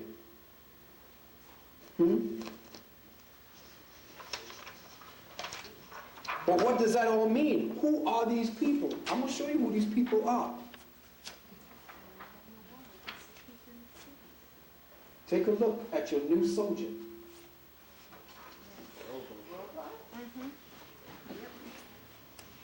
That is your new wartime Marine Army. This is who they are going to be. This is who you're going to meet in the street. They got a chance to meet them in Washington, D.C. when they pulled them out during that time when they were marching against the globalization, G7 and all the rest of them. That's when they pulled them out. But you didn't see them specifically because they had them in limited operations. But let me just tell you what this man is. Check what it says up here. Read down there. Read this. What you see is a soldier system that gives me how much? 360-degree vision in what? Pitch black. Makes me invisible to the naked eye. Lets me walk up mountainsides. How many used to come to my gathering of the masters? About 10, 15 years ago. How many was there when Preston Nichols came? Not many of you all. Wait, you were there. You were there? Preston Nichols, big fat white dude. Let me just give you an idea who Preston Nichols was. Preston Nichols was one of the people who worked on the Montauk Project. Anybody ever heard of Montauk? All right. Anybody ever heard of Al Bielek? Al Bielek was down with the Philadelphia experiment. One day, Preston said that he and a couple of his people went into Montauk Park, the area that they had closed down. And during the time they were in there, they were going around trying to find out what was all this activity in an installation that he used to head at one time. Why was there activity in there? And what was going on in there with all the discordant energy signatures that he was getting inside of a lot of his equipment? He went inside, he said, of the park. And when he went inside the park, he was walking towards one of the places, one of the bunkers, and all of a sudden, one of the bushes came alive and a man appeared out of nowhere. Now, at the time, I have to go into my archives because he gave me a film when they snuck in themselves and took a picture of this guy in his stealth uniform or on his stealth situation. They have the ability to make text disappear. They have the ability to have you looking at them, and since the eyes need a specific wavelength energy to be able to focus on an object, they have packs that they carry on their back that allow them to distort the atmosphere that is immediately around them, so that when you look at them, the distortion is simply like you looking on a hot desert, where you look at the waves of the heat. That's what you see. That's what you see. You don't see them. You don't see the outline, because the eyes need an outline. They need to feel, the eyes need to see specific signatures of light and color in order to register something onto the brain. The eyes need that for the brain to work. They found a way to distort the signals going into the brain so that the person who is distorting the area looks invisible. That technology was talked about some 15 to 20 years ago when Preston Nichol spoke about it, and that a lot of it had to do with some of the experiments that he himself conducted. And they took it from him. Of course, I told you what that meant. You read it. I made a larger series of it for you.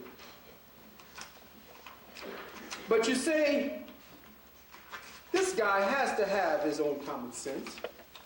He took an oath to the Constitution. Check. Right. It don't matter.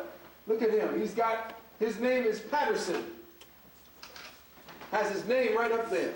A helmet that can have him see 360 degrees behind him, beside him, wherever you are. Can make him invisible. The suit that he has on can make him invisible. An army of one, essentially. But if you look at the symbol, what is the symbol of the U.S. Army? Star.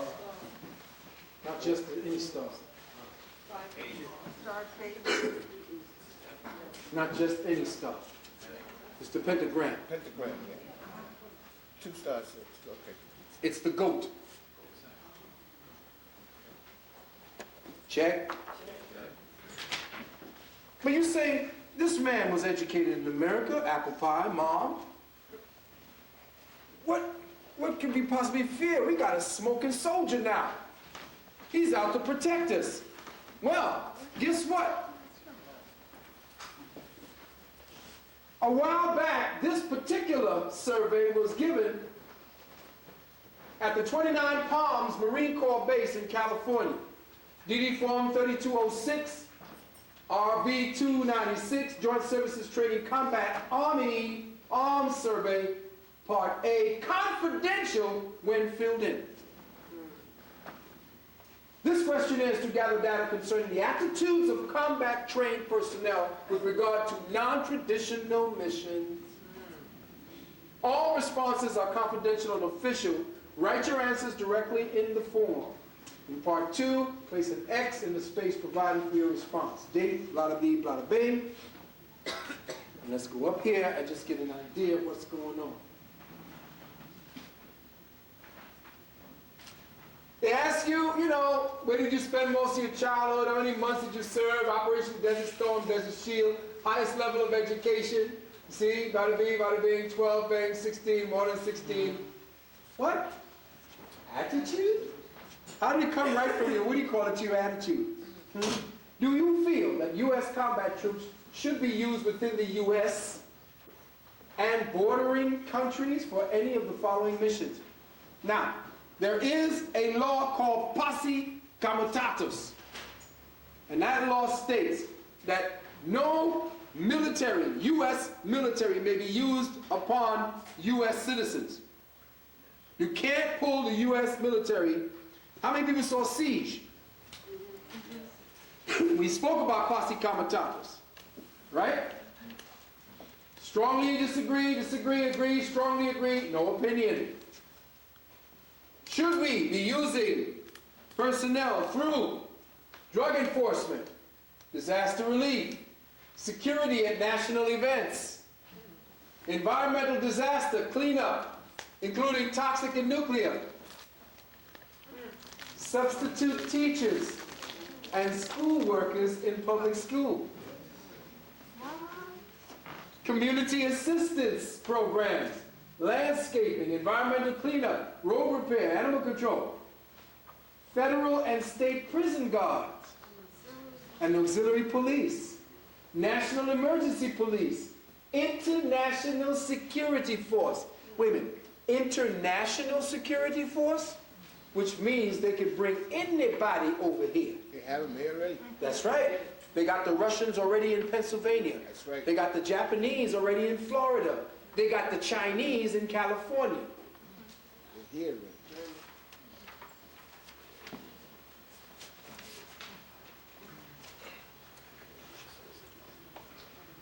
Wait, listen, get better. As what? Advisors to SWAT. Could you imagine this man, an advisor to SWAT? Border Patrol, drug enforcement and interdiction. That means they could kick your door in if you got a grandma or her. What? Wait now, look. Peacekeeping and what? What's happening today? Look in your airports. Do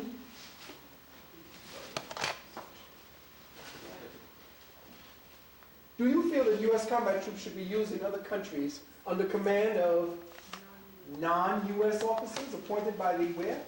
UN? For drug enforcement, disaster relief, environmental relief, peacekeeping, including law enforcement and security, national building, police action. What did I tell you? Look carefully, brothers and sisters. Who was here at the last one when I told you that there is no such thing as us going to war anymore? Why can't we go to war? No. As a nation, why can't we go to war? Why can't we declare war? Say it again. Because we are bankrupt. So when this Bush was speaking about us going to war to end terrorism, the war on terrorism, the war, what he was doing was simply putting his stamp on the War Powers Act, because every time a president, quote unquote, declares war, he brings back into effect the War Powers Act that was started back in Lincoln's time, that was never taken off during Lincoln's time. So every president subsequent to that declares war on some bullshit entity. The war on drugs, the war on poverty, the war on AIDS. All they have to do is say, we're going to war on something. And you become prisoners of war. Because remember, the establishment of a central banking system in the United States' land was against the Constitution, and therefore a hostile act against the people of the United States of America. What they had to do was turn you, the people, into the enemy of the government. And that's what they do every time he pronounces war on something. And he reactivates the War Powers Act on you. He turns you into the enemy. So, when I told you that there couldn't be any war, proof shows you on this very military piece of material, what? They say, should the military be used in times of this, but here they tell you, should the military be used in a police action? And what do they use as an example? Vietnam, that's a storm. So what is this war in Vietnam? What is this war in Korea? What is this war in Desert Storm in Iraq? There were no wars. Thousands and thousands of your children died in a police action. That's like sending these motherfuckers over here from the precincts into some place in the hood, and thousands of them ain't coming home.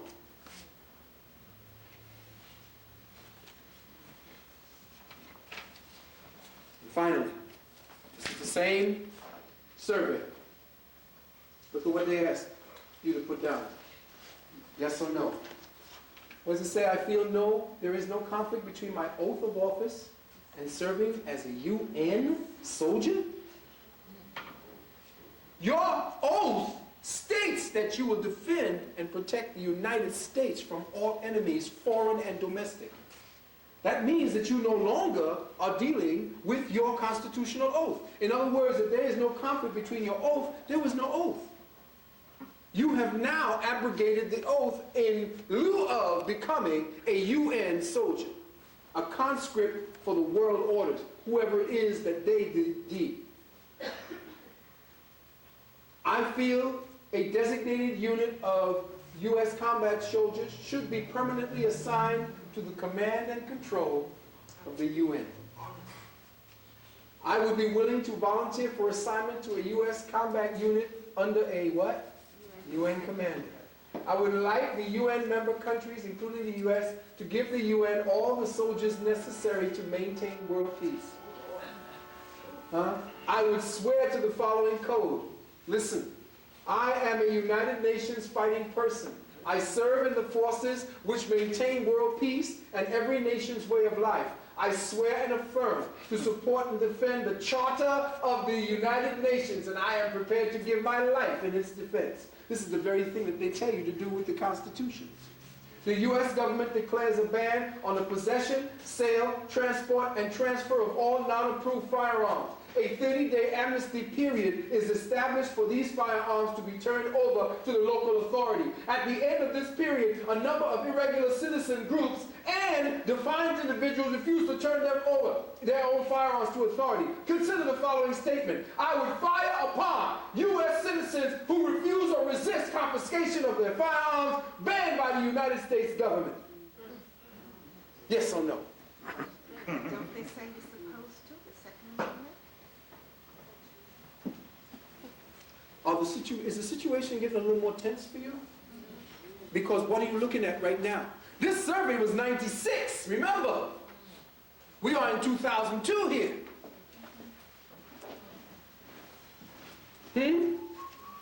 Are we getting a little worried yet? No? All right. That's all right. That's all right. Y'all gonna be cool about it. Some of y'all real cool. I like the fact that y'all cool. This interagency memo was sent out by your Attorney General, Ashcroft, and it came out from Arizona. Federal Bureau of Investigation released this little document for all those concerned. Let's see if I can find the rest of it here. And the little document had those pieces of material on it, and I'm trying to find out if I brought those. I may not have. If I didn't, then I would have to tell you what was in it.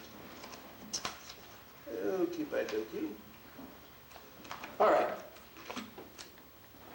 On the other side of this document,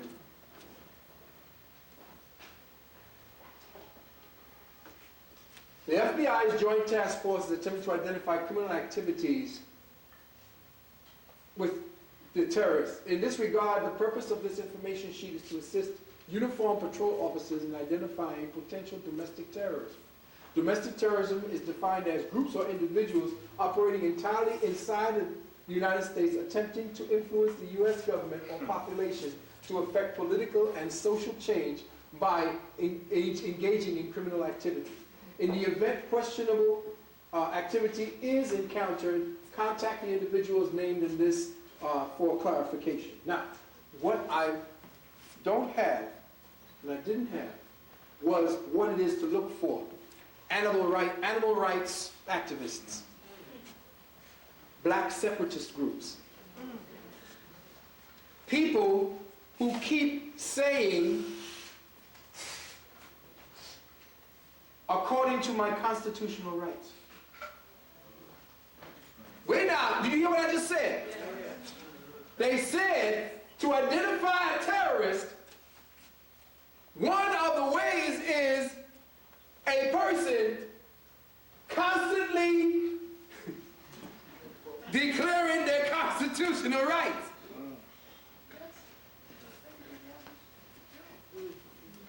It's not a joke. It is not a joke. We are on real time at this point. The people that I have just introduced you to at this point are those people who are in charge at this very moment. Now, how many of you have been watching CNN? How many of you saw it? How many of you saw the Bin Laden interview?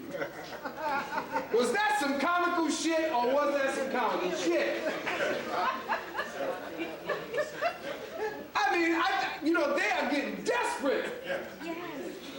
They are getting desperate. I'm telling you, Bin Laden, that wasn't Bin Laden, first of all. Because whoever that was, my boy was eating good. Now, he's supposed to be in the desert starving and a soldier, lean, mean, fighting machine. My boy looked like he'd been sitting back with all kinds of Jiffy Pop, watching the war on TV like everybody else. Now, who saw the interview? Tell me what you knew was wrong from Giddy Jump. Go ahead. He was talking a lot of times, words were being printed on the bottom of the screen and his mouth wasn't even... Yeah! Not only that, when he was talking in the Arabs who was looking at it, when he was talking in the Arabic tongue, the words he was saying wasn't matched with the way his mouth was supposed to work. And all the other Bin Laden videos were clear as bells. Have you ever seen them? They was crisp. You could see the pimples. You could even smell the sweat. Smell the goat meat. But as soon as my man declares that he did it, unaudible. What kind of shit is that? Yo, that's my son, man. Boy.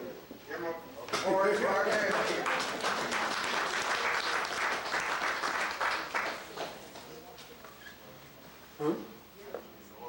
Oh. Inaudible, split that. These things drops out. You can't see it. Light gets flashed. What kind of shit is that? He's in a cave, but you hear the commentators putting, yes, we zapped it to them and we really got them. Didn't we get them? And you know, we'd like to thank you for all the weapons you gave us. And you know, when we killed them, didn't we do a good job? Come on, who's writing this shit? Not only that, here's the other part of it. What did he say about the other terrorists? They didn't know what they were doing. Say it again? They didn't know what they were doing. Check. They didn't know they were going on that mission to see Allah. Until they got in the plane. No, wait. Have you been following this dumbass stuff? Whoever the writer is on this shit, he should be shot with a shit gun. Check it. Didn't we hear earlier that one of the terrorists' suitcase was found? Conveniently. You leave it on a damn plane, but your suitcase is left. Okay? In the suitcase was a letter telling the man's wife that he was on a mission and that he was doing it for the glory of Allah and his people and the whole 9 yards. Did he not tell you, or did they not release the shit that told you that those people getting on that plane knew what the fuck was going on? Now they come back and tell you that Bin Laden said, we done sent them dumbass motherfuckers in there. You know what it was to do? It was to get the rest of the Arab world pissed off with him. Yeah. And that don't even look like Bin Laden. It looked like a Bin Laden look-alike. Somebody with a hand up his ass moving his mouth. It also looks so bad. It looks like they had to stop a few times before the Huh? It looks like they had to stop the film. Yes, I had to stop it. You put a little more makeup on, yeah, and it says, cut! Action! Who is writing this shit? They really think we some dumb fools. But guess what happened? Just yesterday, I get the video. I got one of my soldiers taped the CNN interview. I mean, after they showed the tape, the dumb motherfuckers at CNN opened up the lines for people to call in and tell them what they thought. Whoa! Bad mistake. It was coming bang, bang. Bullshit. Are you kidding? Who is writing this shit? That's all this. And you should see the commentator. Nervous? Thank you very much. Click. Cut motherfuckers off. Cutting them off in mid-sentence. I'm gonna get that tape. I'm gonna get that tape. I wish I had it ready today. It would have been funny as hell, and I left it home. But it was funny as hell because the soldier that was taping it for me was laughing like hell, saying, "You should see." And the thing is, if you saw it the first time, you would see how nervous the person who was conducting the phone interviews was when you looked at it the first time. But if you look at it the second and third time, you can't pick it up or detect it as much. So the impact would be good if you saw it immediately. The people, hey, I was doing my laundry, and I buy all kind of shit. You know, I see Time, and I want to show you something on Time in a minute. But I buy Time, I snitch some shit, and I buy all this stuff so I can look at all the juicy shit they got in it. I'm buying this stuff, and I picked it up. A little dude comes to me and says, "So what do you think about that?" And I'm looking at it, and I'm saying, "Oh, shit." Motherfuckers are following me all around. And I'm looking for the cameras and shit. I'm looking for motherfuckers in the car with the shit that, you know, pick it up. So I look around and I'm saying, "Oh, what do you think of it?" I said, you know, it's a good show. He said, "What?" I said, "It's a good show." He said, "What?" He said, "Don't you know who this is?" And it was saying American Taliban. That's what it said on the cover. I don't know what it meant on who this man was. I didn't even give a shit. But it's amazing. He said, "You don't know about it?" I said, "No, I don't know." He said, "You don't know about the Afghan war?" I said, "Not really." So he said, "Well, what do you think about, you know, just what do you do know?" I said, "You know, it just seems to be, you know, a little game." I said, "Wag the dog." So he says, he says, "Oh, really?" I says, "Well, where you from?" So I have to clock this dude. He says, "Well, I'm from Israel." "Oh, okay, you from Israel?" So I said, "Oh, okay." He says, "What do you think? What do you think?" He's following me out the damn store. So I said, "Well, you know, it's all right. It seems to be a big game to me. I don't know. It seems to be something." He said, "You know something?" And I was walking away, and I took him, he said, "You're right." We walked back in the store. So I'm saying, okay, now they're clocking me with, you know, with L's. So now I'm picking up now that whoever it is that is on the frequency is, I don't care who you are no more. White people who are saying this is bullshit, that's going to start clocking them. Because we knew it was bullshit. Because like I said, as the motherfucking towers was coming down, the niggas was up the block still playing dominoes. They didn't give a shit. I was watching. Old people was looking up and seeing it, and then they was playing their dominoes.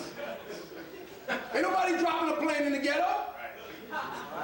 They even went and dropped it over there where them white rich motherfuckers was. The ghetto is safe. People calling me up, "Oh, Brother Valentine, what are we going to do? Do we pack?" And I said, "Sit your ass down. Just look at the TV. Check it out. You know, tape it." We are all right. The only problem with it is they got these COINTELPRO niggas that's filtering in amongst us. And they watching us to see whether or not we ain't no threat no more, brothers and sisters. Brothers and sisters ain't a threat because, have you heard anything in Africa yet? You ain't hear shit about Africa. You hear about North Africa, where Israel is concerned. and wherever Arabs are at, but you ain't hearing shit about black folks. There's some shit going on with black folks. There is a purging, there is a extermination process going on right now in Africa. That is one of the most horrendous things you're going to want to see, and Africans are participating in it. Now, we ain't getting the news, but what we're about to uncover about who it is that's behind all this shit, you're going to say, well, damn, I knew it all along. God damn. But you know what? It's also got me questioning myself as a Moor. And I begin to understand now what it is that's causing the problems that Moors are facing around the country. We got Brother Moore down in Jersey incarcerated at this particular time. Something is going on, and we don't have that other degree. But guess what? It usually comes from the most unlikely places if you look for it. Back in 2000, I was privy to a specific interview with what turned out to be one of the lowest racist motherfuckers out here. But he had information up the yin-yang about who is behind the shit. I'm talking about stuff. It's like we're looking off in the direction right there, and somebody's sticking me in the ass, and I'm looking up here. It's got to be coming from there. Your ass is back here, motherfucker. Turn around. So I knew it because, see, I was part of the culture. And I think one or two of you all might have been as well. How many people here was a Roman Catholic? Raised a Roman Catholic? Uh-huh. Yeah. Well, hold on to that. See, a lot of the people who don't know anything about the Roman Catholic won't have a clue as to what I'll be talking about and what it is that the true demon has been doing to you all along. So you had to be raised one to understand what the mentality is. And you'll know the difference between you being a Baptist and Presbyterian versus being a Roman Catholic. And all of that is going to make some sense in a little while. You all got time? You got time. All right. Anybody ever saw this?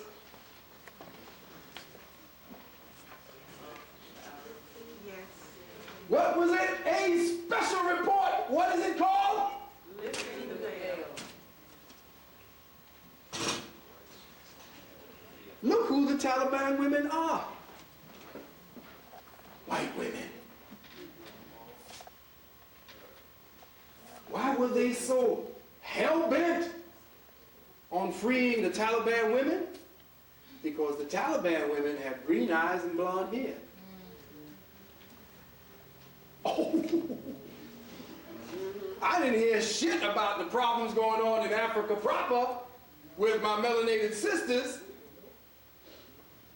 But let it be green-eyed, Caucasian-looking women, and they make the cover of Time.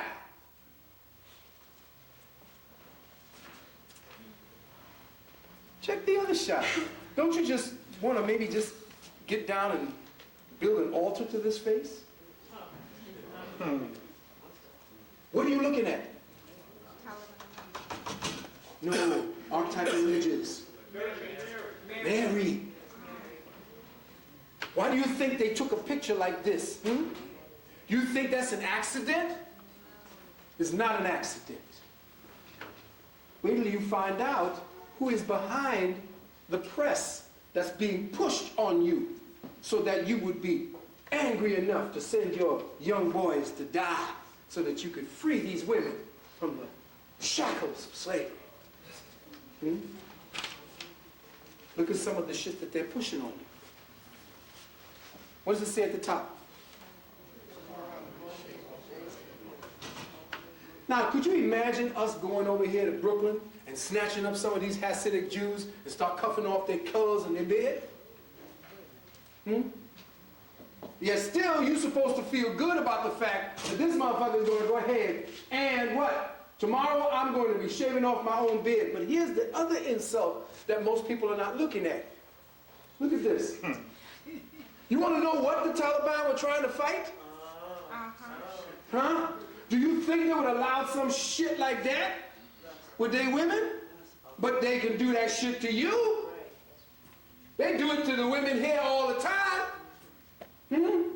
You crying about Taliban women being enslaved, but the highest incidence of depression, which is at its chronic state, is here in the United States, and it is suffered by women. The highest suicide rate now rising is being suffered by women. There is an ongoing situation with these what's they call their names? Help me out now. The feminists. Feminists are saying, we got to free these women up. These women don't deserve that. We got to go into Africa and stop them from doing the mutilations. Mutilations, huh? They've been doing it 10,000 years. Anybody ask them why they were doing it? Oh, the men forced them. Men don't do it.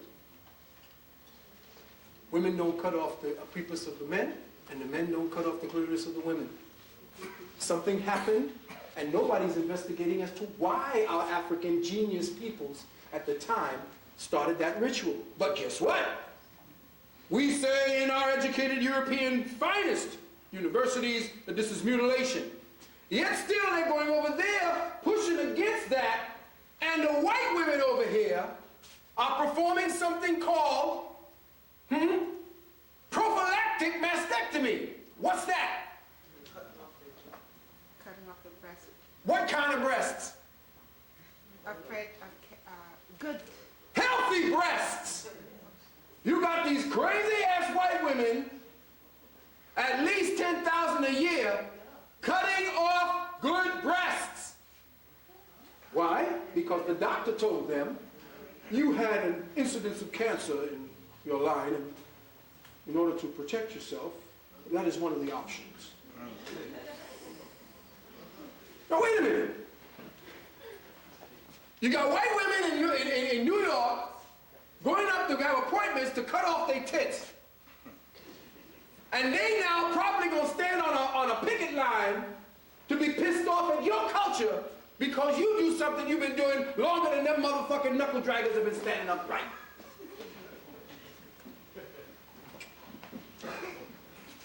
This is not a war to free women, a war to end terrorism. This is a war to crush a specific level of consciousness. Right.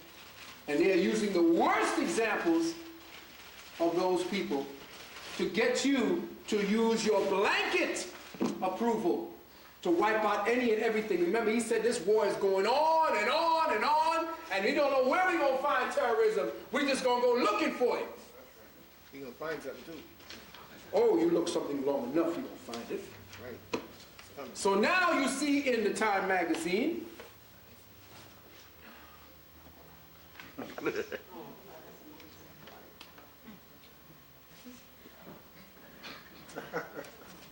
after 5 years of the most stifling repression, Afghan women are now delighting in life's little liberations.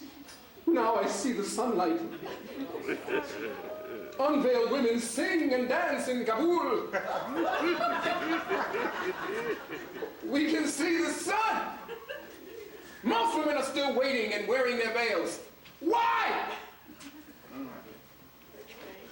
Do you know why the women wore their veils?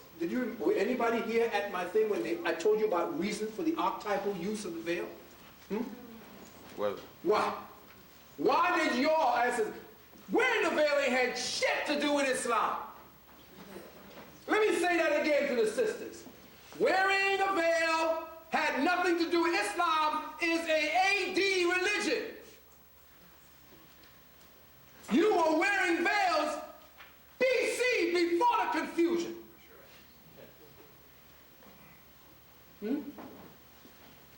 The veil was to maintain your feminine integrity, especially when you walked amongst males. When you walk amongst males, beautiful as you are, you may stir up shit in us. When you stir shit up in us, what happens? We kick off pheromones. We kick off pheromones, your sensitive anatomy.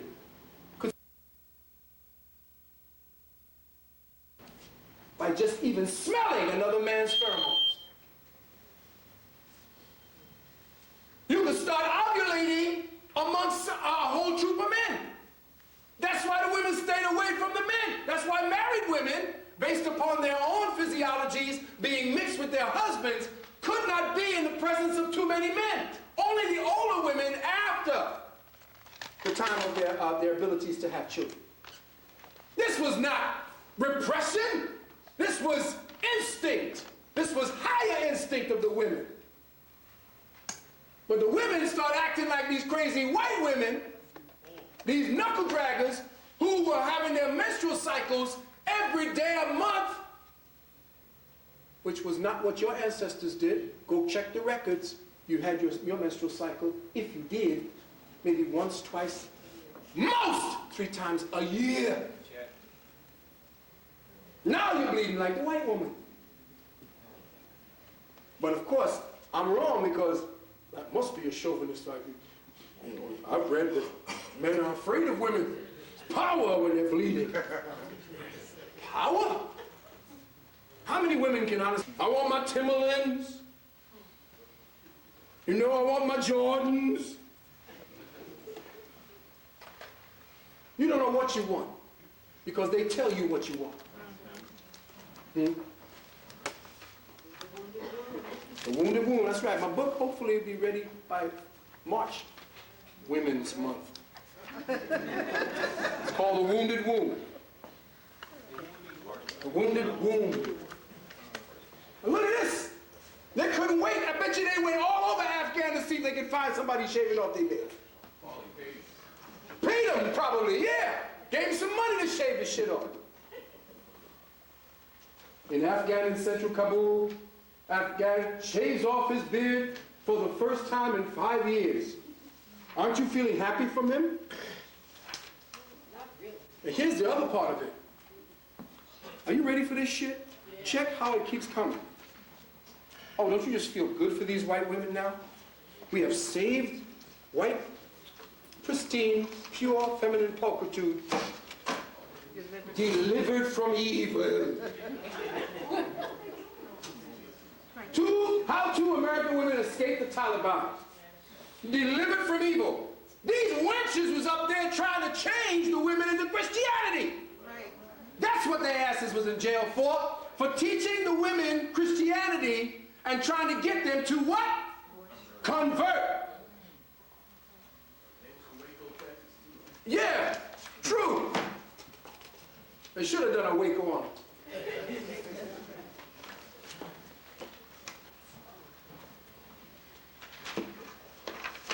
The thing is, they said the Taliban treated them like they were the little sisters. Yeah. Yeah. Very good. As a matter of fact, they treated them so good that the women in there didn't know what the whole argument was about.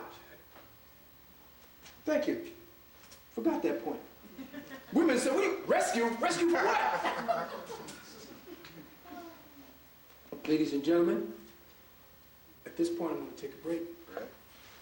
But after we come back, I got something for Brother Hakeem too. After we do this, it's going to make him feel good because it made me feel good. It just blew the whole shit off the lid that the man who I'm taking some of this information from, he left shit out. But he made a mistake and put just enough in to let you know where he got all this shit from. All right? The other part of it is, those of you who had the clay that they liked last time, and they were asking me to bring it, I brought it. With that, give them a hard hand.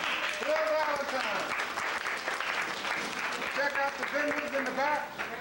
Brother Sylvia, Sister Sylvia over there, Brother Sekou, Brother Leon, Brother Yusuf.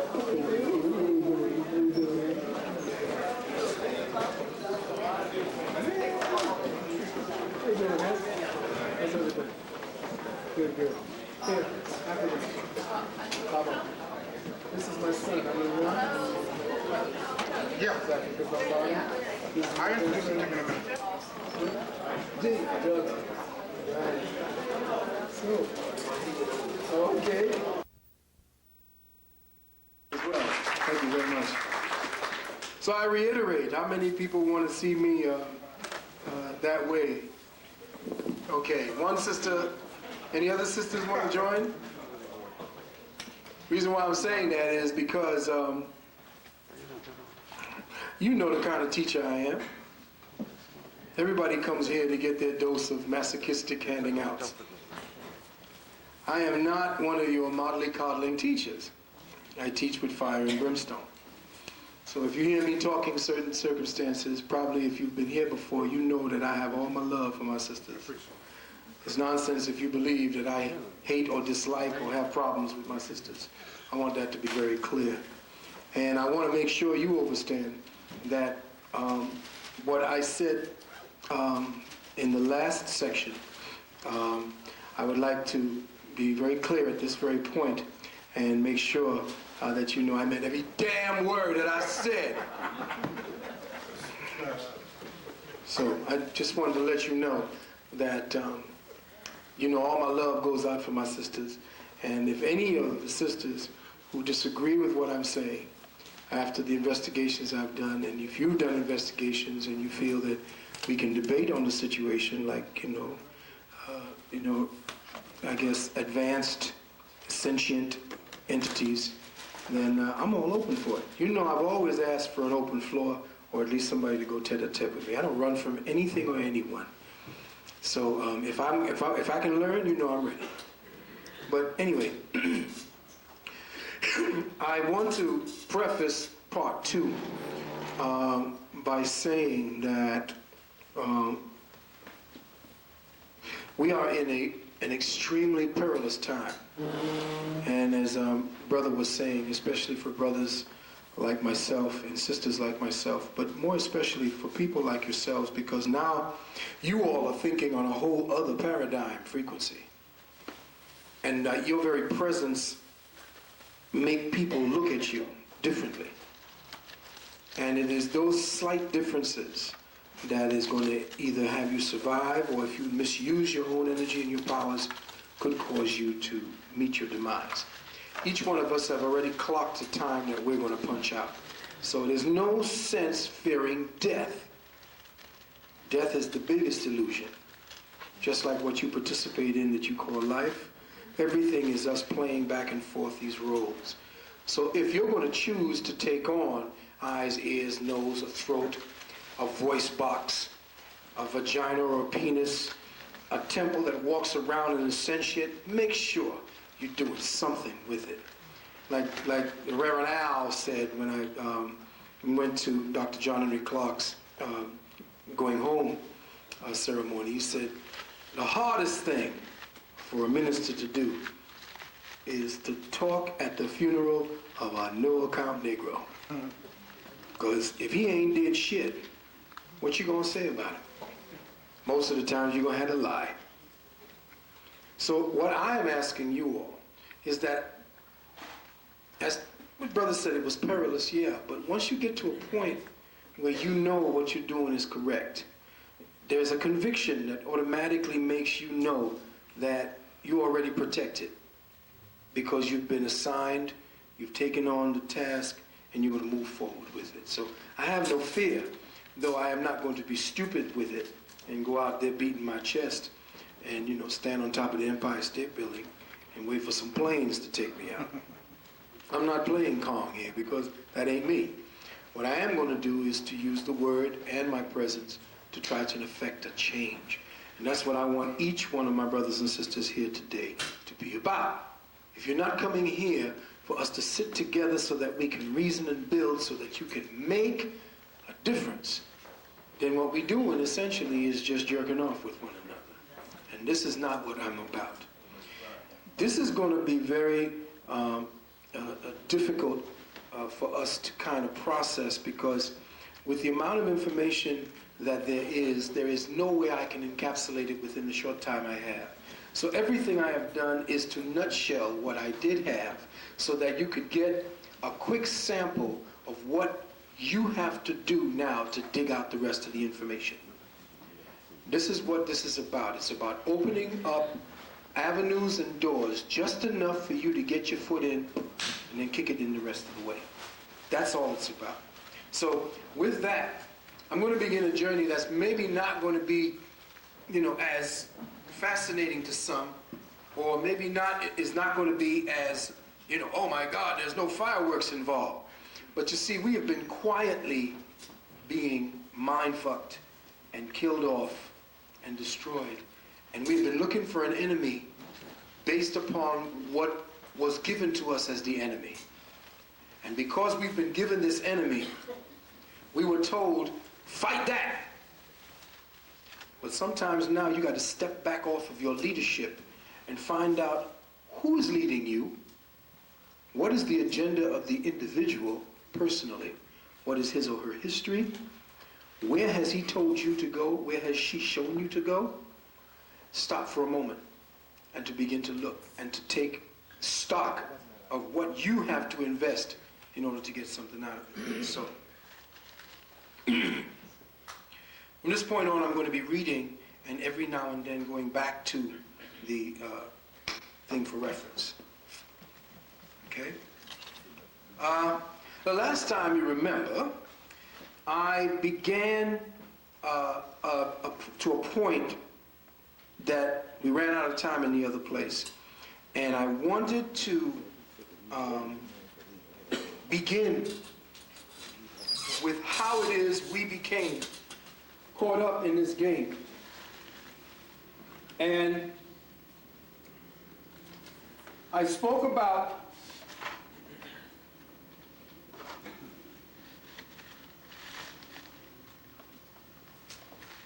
we are living under what the Bible calls mammon, as written in the subject index. Mammon is identified or defined as civil law and procedure. Now, you can find this in what is called the Shattaz effect on English law. A law of the Jews becomes the law of the land, found in, mark the word, Georgetown Law Journal. We will find out just what Georgetown is. Volume 71, pages 1179 to 1200. Quote, it is clearly stated in the Law Review that the Jews are the property of the Norman and Anglo-Saxon kings. It also explains that the Talmud is the law of the land. It explains how the Babylonian Talmud became the law of the land, which is now known as the Uniform Commercial Code. They have taken the scripts of the Talmud and they have forged them so that now what was religious pretexts have become, in your definition, positive law. But they're not positive law. The only way that they can institute a belief structure upon you is for you, because along those belief structures, you can assail them if it's a belief structure. They had to curve the belief structure into statutes that look like laws. So now you are taking what essentially is the cultural rendition of a people and have made laws that govern the total of your lives by them. The written credit agreement. The Jewish Shattah is a lien on all property, what they call realty, and today it's called the mortgage. The treatise also explains that the Jews are what? Owned by Great Britain, and the Jews are in charge of the banking system. Well, that's neither here nor there. And we're going to find out about that one as well. It says here at the bottom,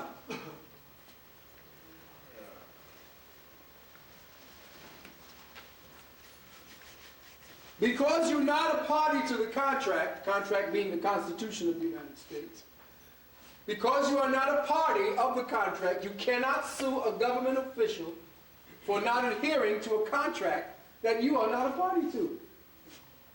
So, when you do ask for your constitutional rights, you are essentially in contempt of court. You further indemnify the fact, or adhere yourself to the fact that you are not part of the contract by taking out contracts that state undercover that you give up any rights to, even being a participant in the contract. So if you have social security numbers, if you have different licenses, different types of adhesion contracts that you don't know that you even have, your ignorance keeps you a ward of the court, which makes them just dispense summary judgments all over you because you don't know who the hell you are. And because you don't know who you are in your proper entity as a form of God, as God, then they can do anything you want with your ignorant carcass. And that's what they essentially do. Now, you better accept the fact that you are a slave. When you try to use the Constitution, you are committing a crime known as criminal trespass. Why? Because you are attempting to impinge upon a private contract that you are not a party to. Then, to make matters worse, you are a debt slave who owns no property and has no rights.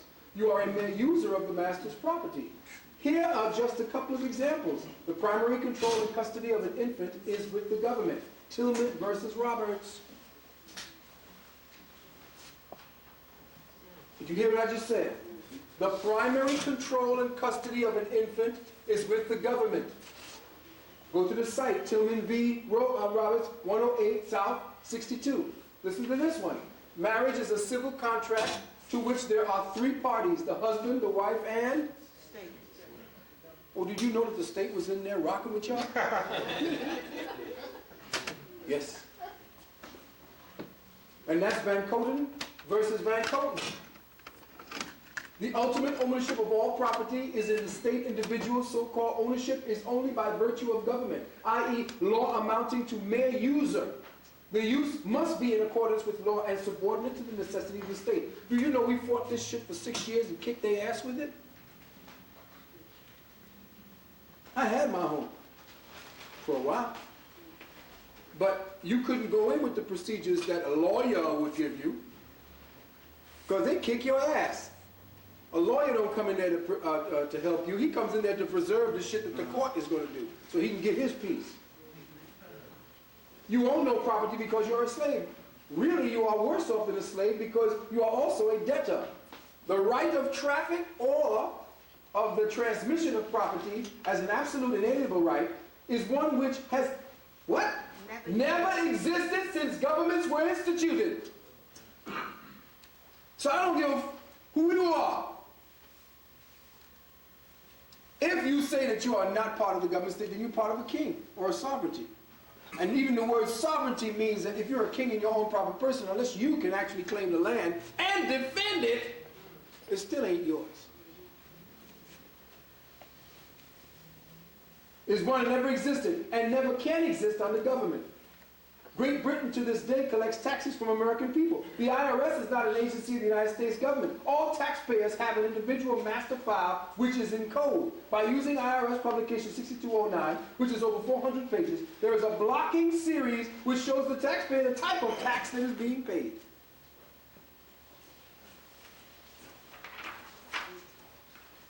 You get a little law lesson.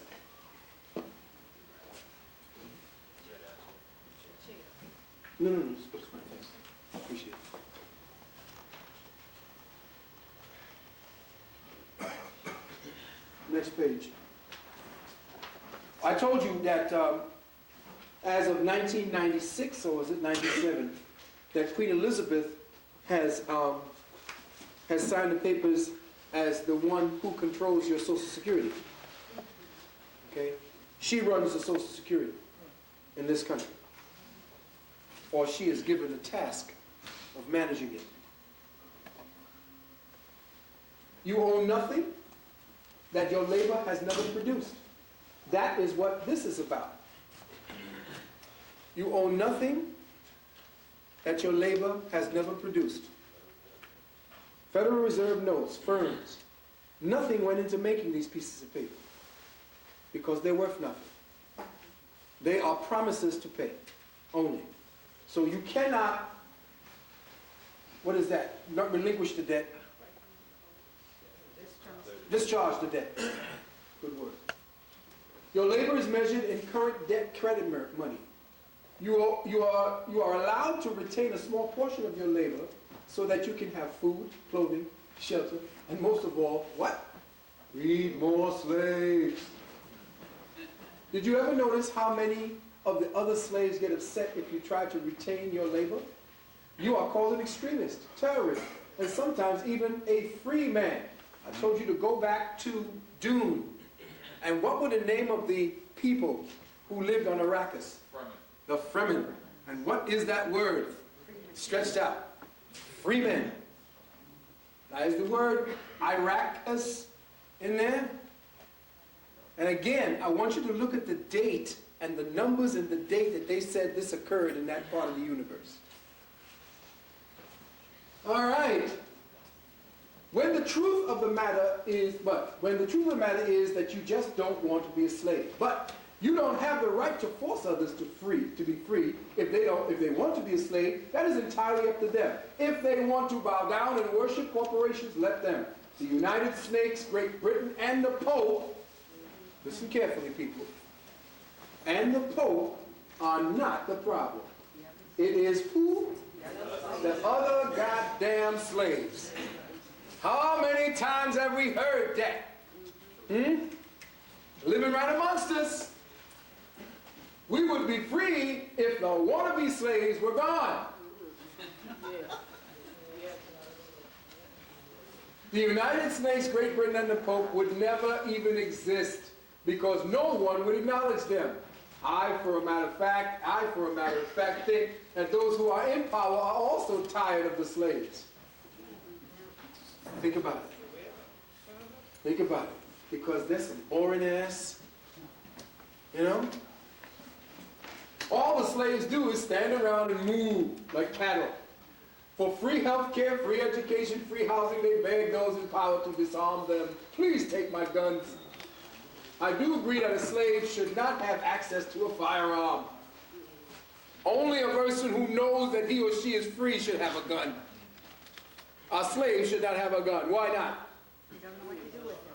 No. Shoot the wrong person. You shoot your ass!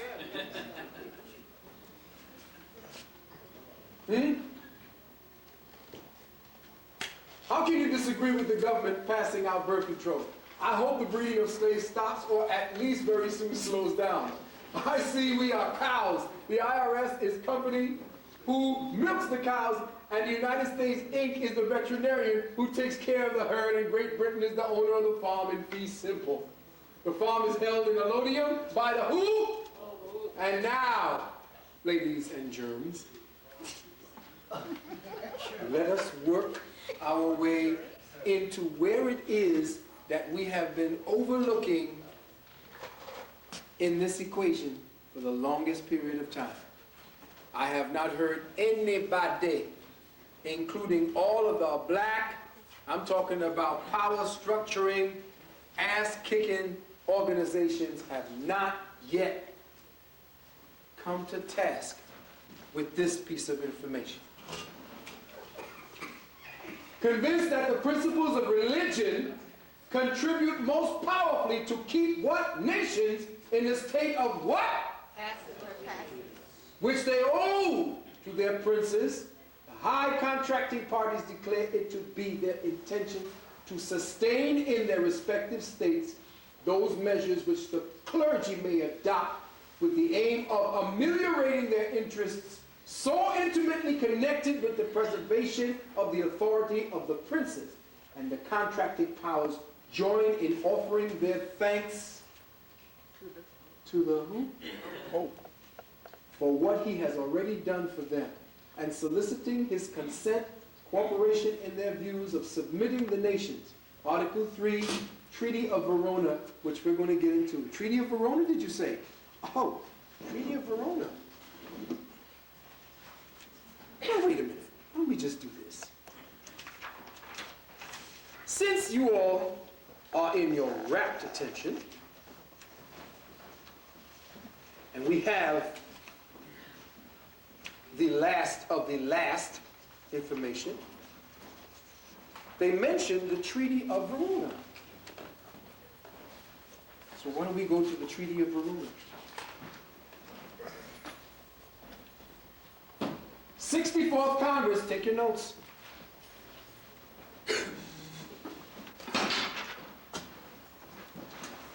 '64th Congress, first session, volume 53, part 7, page 6781, 25th April, 1916.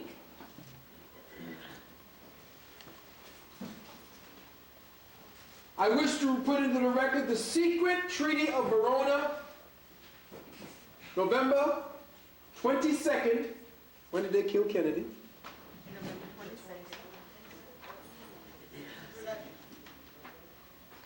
22nd.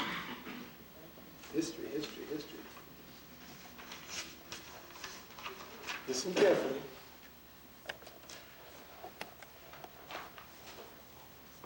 Secret Treaty of Verona, showing what this ancient conflict, listen, what this ancient conflict is between the rule of the few and the rule of the many. I wish to call the attention of the Senate to this treaty because it is the threat of this treaty which was the basis of the Monroe Doctrine. It throws a powerful white light upon the conflict between monarchical government and government by the people. The Holy Alliance, under the influence of Metternich, the Premier of Austria, in 1822, issued this remarkable secret document. Now you got to remember, who controls the planet? How many people thought it was Rothschild? How many people thought it was Rockefeller? Good. I'm talking to the choir. American Diplomatic Code, 1778 to 1884, Volume 2, Elliott Page, 179, the Secret Treaty of Verona. Now this is where the papacy put down the protocols for how the people are to be treated by the aristocracy, especially those people in the aristocracy who are in the Church of Rome. This is the Church of Rome speaking. The undersigned specially authorized to make some additions to the Treaty of the Holy Alliance, after having exchanged their respective credentials, have agreed as follows. Article 1. The high contracting powers being convinced that the system of representative government is equally as incompatible with the monarchical principles as the maxim of the sovereignty of the people with the high divine right, engage mutually in the most solemn manner to use all their efforts to put an end to the system of representative governments in whatever country it may exist in Europe, and to prevent its being introduced in those countries where it is not yet known. The church was given an edict. Wherever men and women were to feel freedom, wanted to be free, you make sure it didn't happen. Any governments, any leaders that you may find that is thinking for themselves and wants to have autonomy, you make sure you get an agent in there. And wait till you find out who the agents have been. Now, part 2. As it cannot be doubted that the liberty of the press is the most powerful means used by the pretended supporters of the rights of nations to the detriment of those princes, the high contracting parties or patriots promise reciprocally to adopt all proper measures to suppress it, not only in their own states, but also in the rest of Europe. It gets better.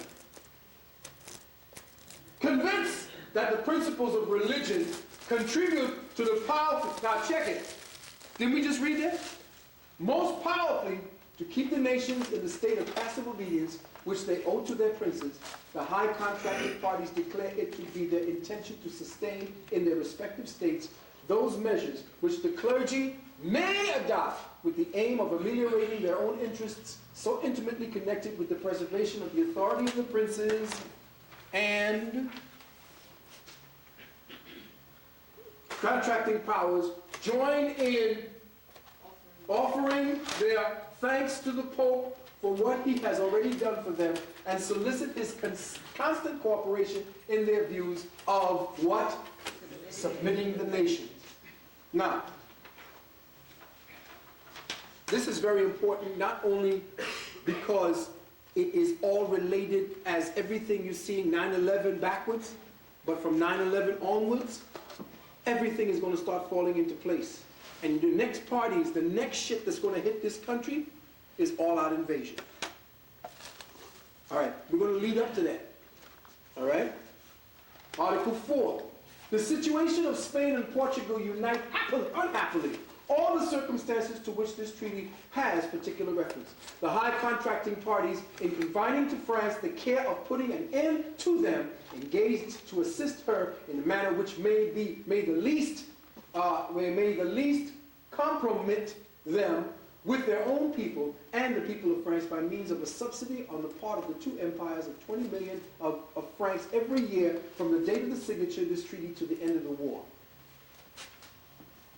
What they are saying is that if we do have agents and people in complicity with what the princes desire, we have allocated a certain amount to pay them every year in order to institute this edict. Article 5. In order to establish in the peninsula the order of things which existed before the revolution of Cadiz, and to ensure the entire execution of the articles of the present treaty, the high contracting parties give to each other the reciprocal assurance that as long as their views are not fulfilled, rejecting all other ideas of utility or other measure to be taken, they will address themselves with the shortest possible delay to all the authorities existing in their states and to all their agents in foreign countries with the view to establish connections tending toward the accomplishment of the objectives proposed by this treaty. This treaty shall be renewed with such changes as new circumstances may give occasion for, either at a new Congress or at the court of one of the contracting parties, as soon as the war with Spain shall be terminated. The present treaty shall be ratified and ratifications exchanged at Paris within the space of 6 months. Now, that Treaty of Verona, as well as the Council of Trent, are the two most damning pieces. The Council of Trent was 25 different sessions. 25 different sessions that took place at the Council of Trent. And at the Council of Trent, that's where the protocols for the establishment of the new Dark Age, the new age of Inquisition, 2000, began. Okay? You following me? You keeping with me? Okay, just hang on for a minute.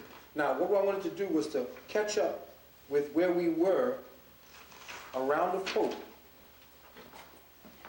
And just get back to this. Hence, in jus or jes national, or what is called federal law, the way that they use in Latin, jus national is how they declare federal. They give you federal law. When they write to themselves, that's the word they use. Or the exceptional ecclesiastical laws prevalent in the United States may be abolished at any time by the sovereign pontiff. You hear what they just said? All ecclesiastical laws or any laws prevalent in the United States may be abolished at any time by the sovereign pontiff. That means all laws. Elements of Ecclesiastical Law, Volume 1, 53 and 54. So, could this be shown that the Pope rules the world? The Pope is the ultimate owner of the whole world. See, the Treaty of 1213 Papal Bull of 1455 and 1492. Well, I'm glad that you said that. because I went and got it.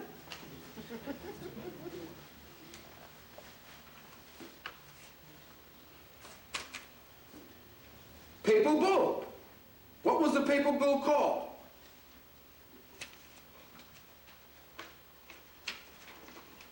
Here's a nutshell of the papal bull. The papal bull, in their Latin terminologies, is called the Intercatera. Now, I got this from the brothers and sisters at the Taíno. Taíno brothers and sisters who are who? Puerto Ricanos. Anybody Puerto Ricanos here? Say it loud. I'm Taíno and proud, right? All right. Here it is up here. Taíno Forum, 99. Check the Intercatera. Intercatera, May 13, 1493. 1 year after who? Uh-huh. What did he bring back for the Pope? He brought back a Moor in chains. And Pope said, oh shit, no kidding. All right? Intercatera, among other works well-pleasing to the divine majesty and cherished of our heart, this assuredly ranks highest, that in our times, especially the Catholic faith and the Christian religion be exalted and everywhere increased and spread, that the health of souls be cared for, and that barbarous nations be overthrown and brought to the faith itself.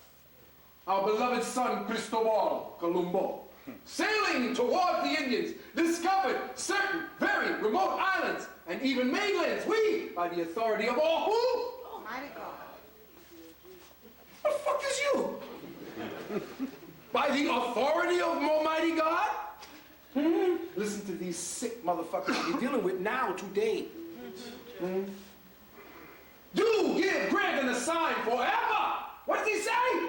Forever to you and your heirs and successors, kings of Castile and Leon, all and the single aforesaid countries and islands. He gave them you. Right? But see, here's where it starts getting deep. Because what is sovereignty now? Let's start questioning what sovereignty is. First, let's go up to Romanus Pontifex, January 8th, 1455. Before that, we bestow suitable favors and special graces on those Catholic kings and princes, athletes and intrepid champions of the Christian faith. To what? Invade, search out, capture, vanquish, and subdue all Saracens and pagans whatsoever, and other enemies of Christ wheresoever placed, and to reduce their persons to what? Perpetual slavery, and to apply to the appropriate possessions and goods, and to convert them to their what? Use and profit. Now, what law reversed that? This is what I was questioning myself as a Moor. I have not yet seen the law that told the Pope to fuck off. Because the Pope put this in place to fuck over the Moors. Who do you think these are? Oh, it's going to get deeper. It's going to get deeper. Because the information came from a fucking racist. Not a racist more than we say black folks. But one who takes credit for every fucking thing. Which we know is bullshit. Because they have not yet repeated or created or recreated anything that they say they did.